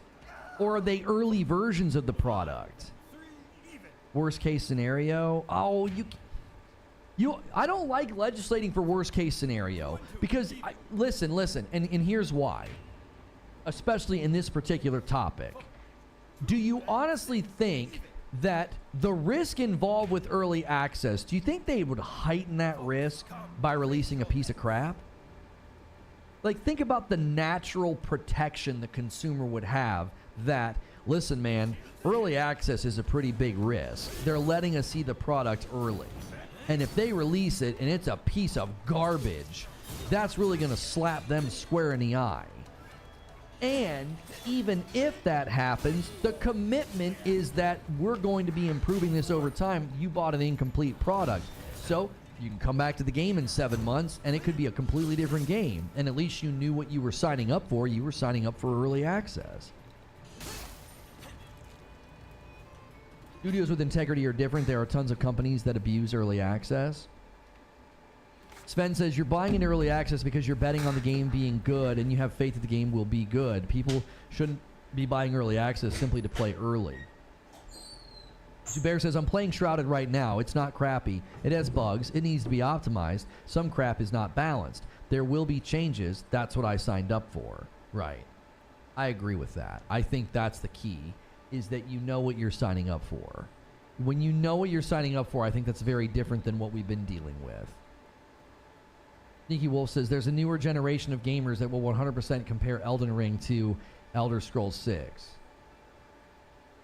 I mean, I think that would be, if they do that, let's just say you're correct and people do that, they're like, there's a newer generation. It's like, comparing Elden Ring and Elder Scrolls 6. I think they're going to be silly for doing that. I think within 20 minutes they would know they're being silly. Within 20 minutes, they would know that that's a stupid thing to do. It would take you 20 minutes to be like, this is nothing like Elden Ring. Think about the 35 minutes that we're all going to spend creating our character. What do you want to be? Light elf? Dark elf? Wood elf? Dwarf? Do you want to be a Khajiit? Do you want to be a do you want to be a Nort? Do you want to be this? Do you want to be that? Oh, after you do that, you're not done yet. Now you got to choose. There's probably going to be more than just the base level class. I would imagine there's class, and then there's like, maybe expertise or something. And then you customize your character, and you make them look cool. And you're like, I want a dwarf with a beard that touches the ground, and I want a Khajiit that's tall and slender, or whatever the heck. And then you get into the game, hey, you're awake, and you're talking to NPCs, and you're getting quests. If somebody makes it through that introduction and is like, I'm still going to compare this to Elden Ring, I think that's a dumb person. I think we're talking about a gamer that's just dumb, and it's not worth listening to them. If you go through all of that and you're like, yeah, I expect this to be like Elden Ring, you're dumb. There's nothing else to say. There's nothing else to say. Man, the Stellar Blade demo. Went through 45 minutes to an hour of 1,000 signals that this is not like Elden Ring. I gotta beat the shit out of these cheaters. Like on the surface, and then I'm fucking done with this game. If they look at trailers and they see an open world and they see a guy in armor and they see dragons, that was wrong. My bad, I can see somebody being like, "Oh man, that's gonna be like Elden Ring." But after the first hour, if they're still making those comparisons, I just think they're a fool. They're like, you're just being a fool. The game is signaling to you at every turn that it is not like Elden Ring. I've got some feedback to my short. No, not with Bethesda's history of glitchy games. I hear that. I've had a lot of people say that. They're like, early access with Bethesda is basically the launch title anyway, the launch product anyway. I'm not buying a game and waiting 5 years for the finished product. I get it. This guy says neither. Bethesda should sell the rights of Elder Scrolls to ZeniMax and Fallout to Obsidian. Why? This guy says, I think every game should come with free early access. Like, we are testing your game for free so you can fix all the bugs in the game can release in a playable state. I don't see any cons to that. I was the snitch. Stop cheating. A win-win for sure. Fucking teach him with a gun. I could see that. It seems like some people are agreeing with this you game guys. Could some be people are agreeing with fun, you guys, actually a fun background game. That went out. Just like play while I'm fucking editing videos. Money I don't know, man. This game could be a nice background game. Engine set a precedence for open world environments in that aesthetic. That of Dragon's Dogma 2, barring the does necessity have a incoming much patches, better a upgrade system and leveling end game stuff than Suicide Squad. I can't decide whether or not Dragon's Dogma 2. Come on, man, just give me one more cheater bad. For this it just trophy. Depends on the environments. Some of the combat looks phenomenal, and then other times I was watching a guy's stream, I was watching a guy's YouTube video, I was like, this game kind of looks like Cheeks. It doesn't look that good. It feels super inconsistent, and I can't figure out why. Now, it could be depending on the person and their settings. Like, maybe I was watching a guy who turned all the textures down. Maybe he was running low res. I don't know.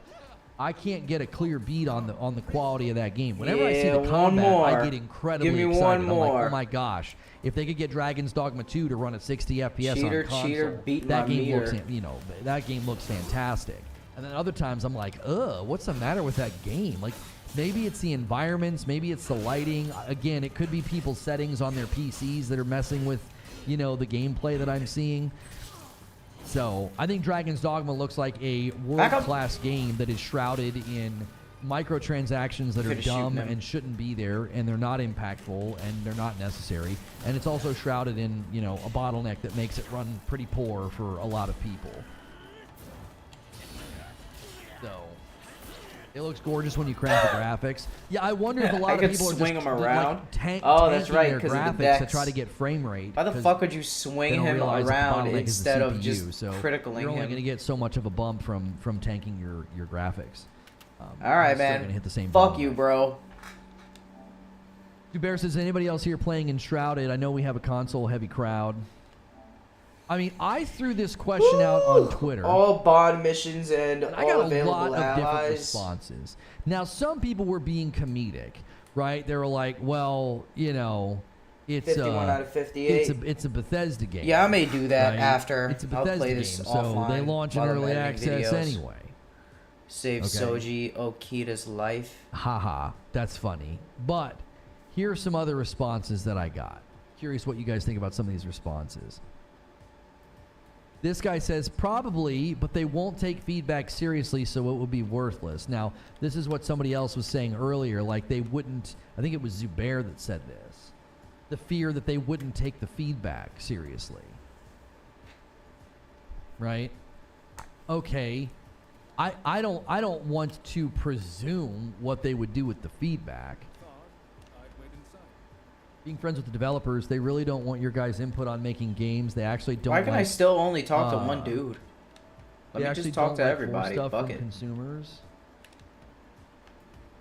Well, they better figure it out for games of this size, man. You want player feedback.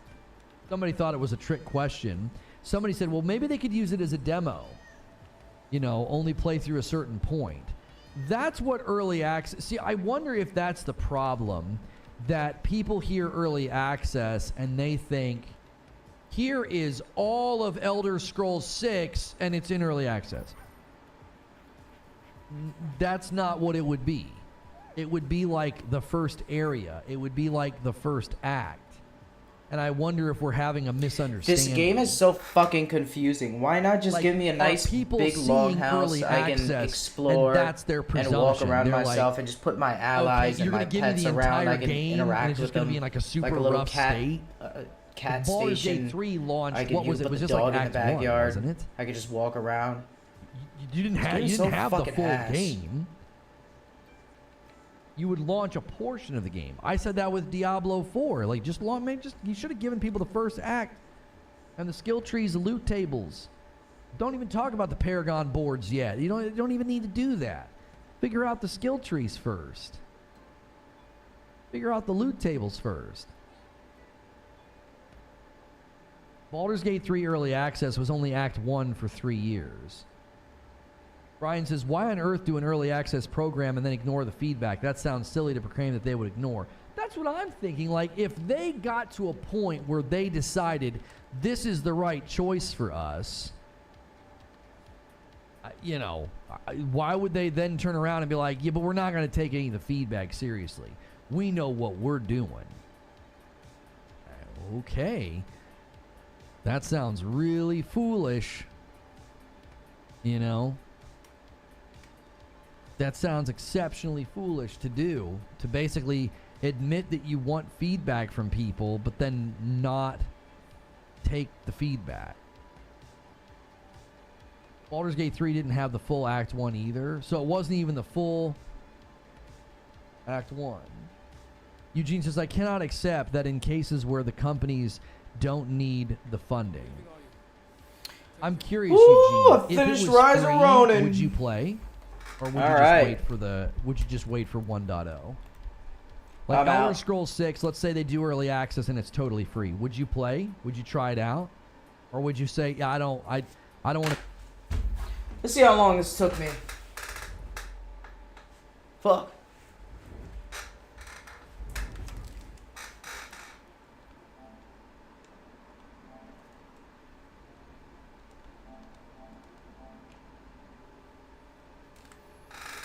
$65 hours. I know it's more than that. It's a bit more than that. Stellar Blade tomorrow. See if I get any free medals. Real quick.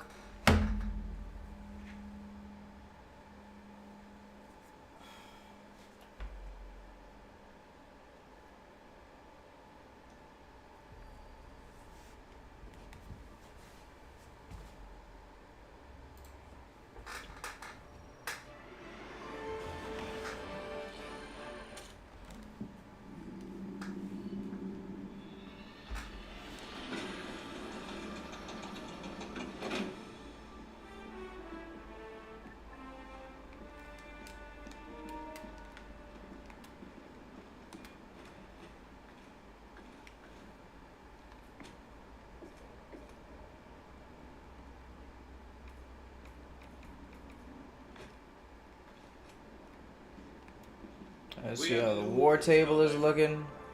Damn. Old boy's clearing it out. Oh shit, Malevelon Creek. They're taking it. Malevelon Creek and Durgan is up next. They got Ubania, Tibet. Nobody's playing on Tibet. That's a liberation campaign. Major order, liberate Tibet. But in 8 hours. Yeah, it's not gonna get done.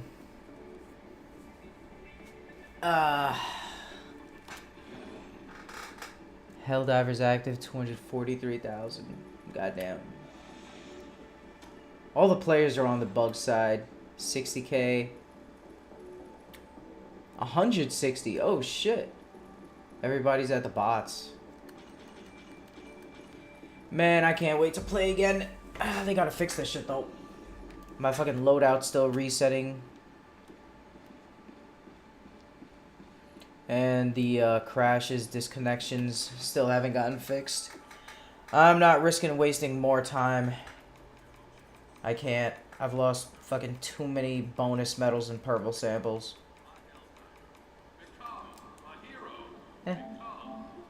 No updates. Spider-Man 2. I'm not doing this new game plus. It's just not that good.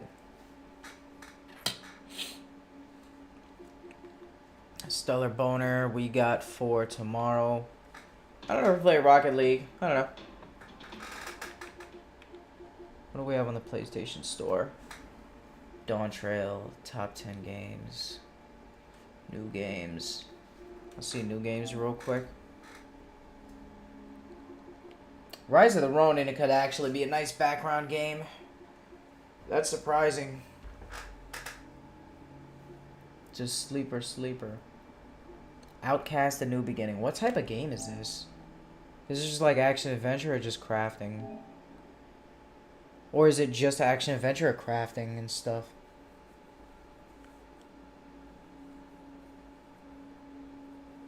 Yeah, nah.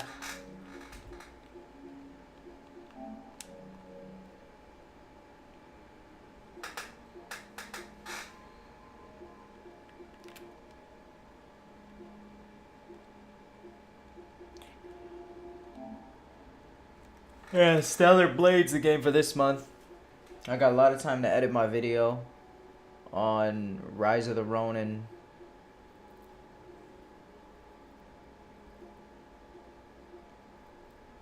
Elder Scrolls Online Connection.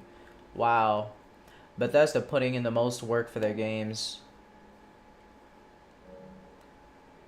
Oh no, never mind. They got it. It just took a while to load. For the Bethesda game specifically. They have extra loading times. They got even loading screens on the PlayStation Store. Construction Simulator. I heard this one wasn't a banger. I'm trying to play the good shit. I'm trying to play something. It's gonna be fixed up next year. Oh, it'll get better. No. I want something fire. Fucking Construction Simulator. Good Construction Simulator will probably let you tear down houses too. You can build your own shit. This one will definitely let you build your own house. Stellar Boner though. Oh, fuck, she's sexy. I gotta play this tomorrow. Oh, fuck. Dawn Trail. Add-on pack. Elden Ring DLC. I'm gonna play that this summer too. That's gonna be good. Shadow. Okay, 40. Thought they fucked me and put it up to 50. It's a premium bundle. What's the premium bundle? You got anything nice? Shadow of the Erdtree expansion. Oh, you just get an emote and a book. An art book and music. Music that's probably music for the place. It goes straight to the PlayStation. I think there's already an easier way of doing that though. Getting all your jams on the PS5. Get a naughty job. And jamming my penis into my PS5.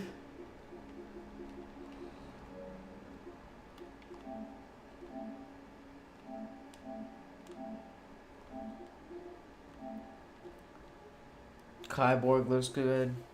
No Rest for the Wicked looks good. I don't know if I'm gonna get House Flipper too. I don't know. Are there any YouTube videos on it?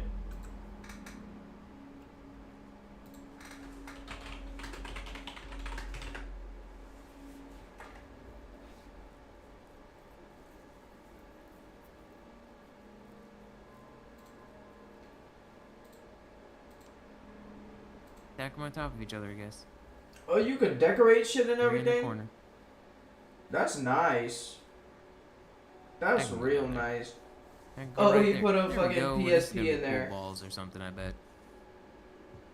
You. Right. Put them all on the table.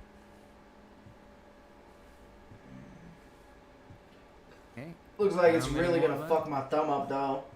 Honestly, don't remember how many pool balls there are in a. I don't know if I can can play these like satisfying simulators Okay, anymore. we're back outside again.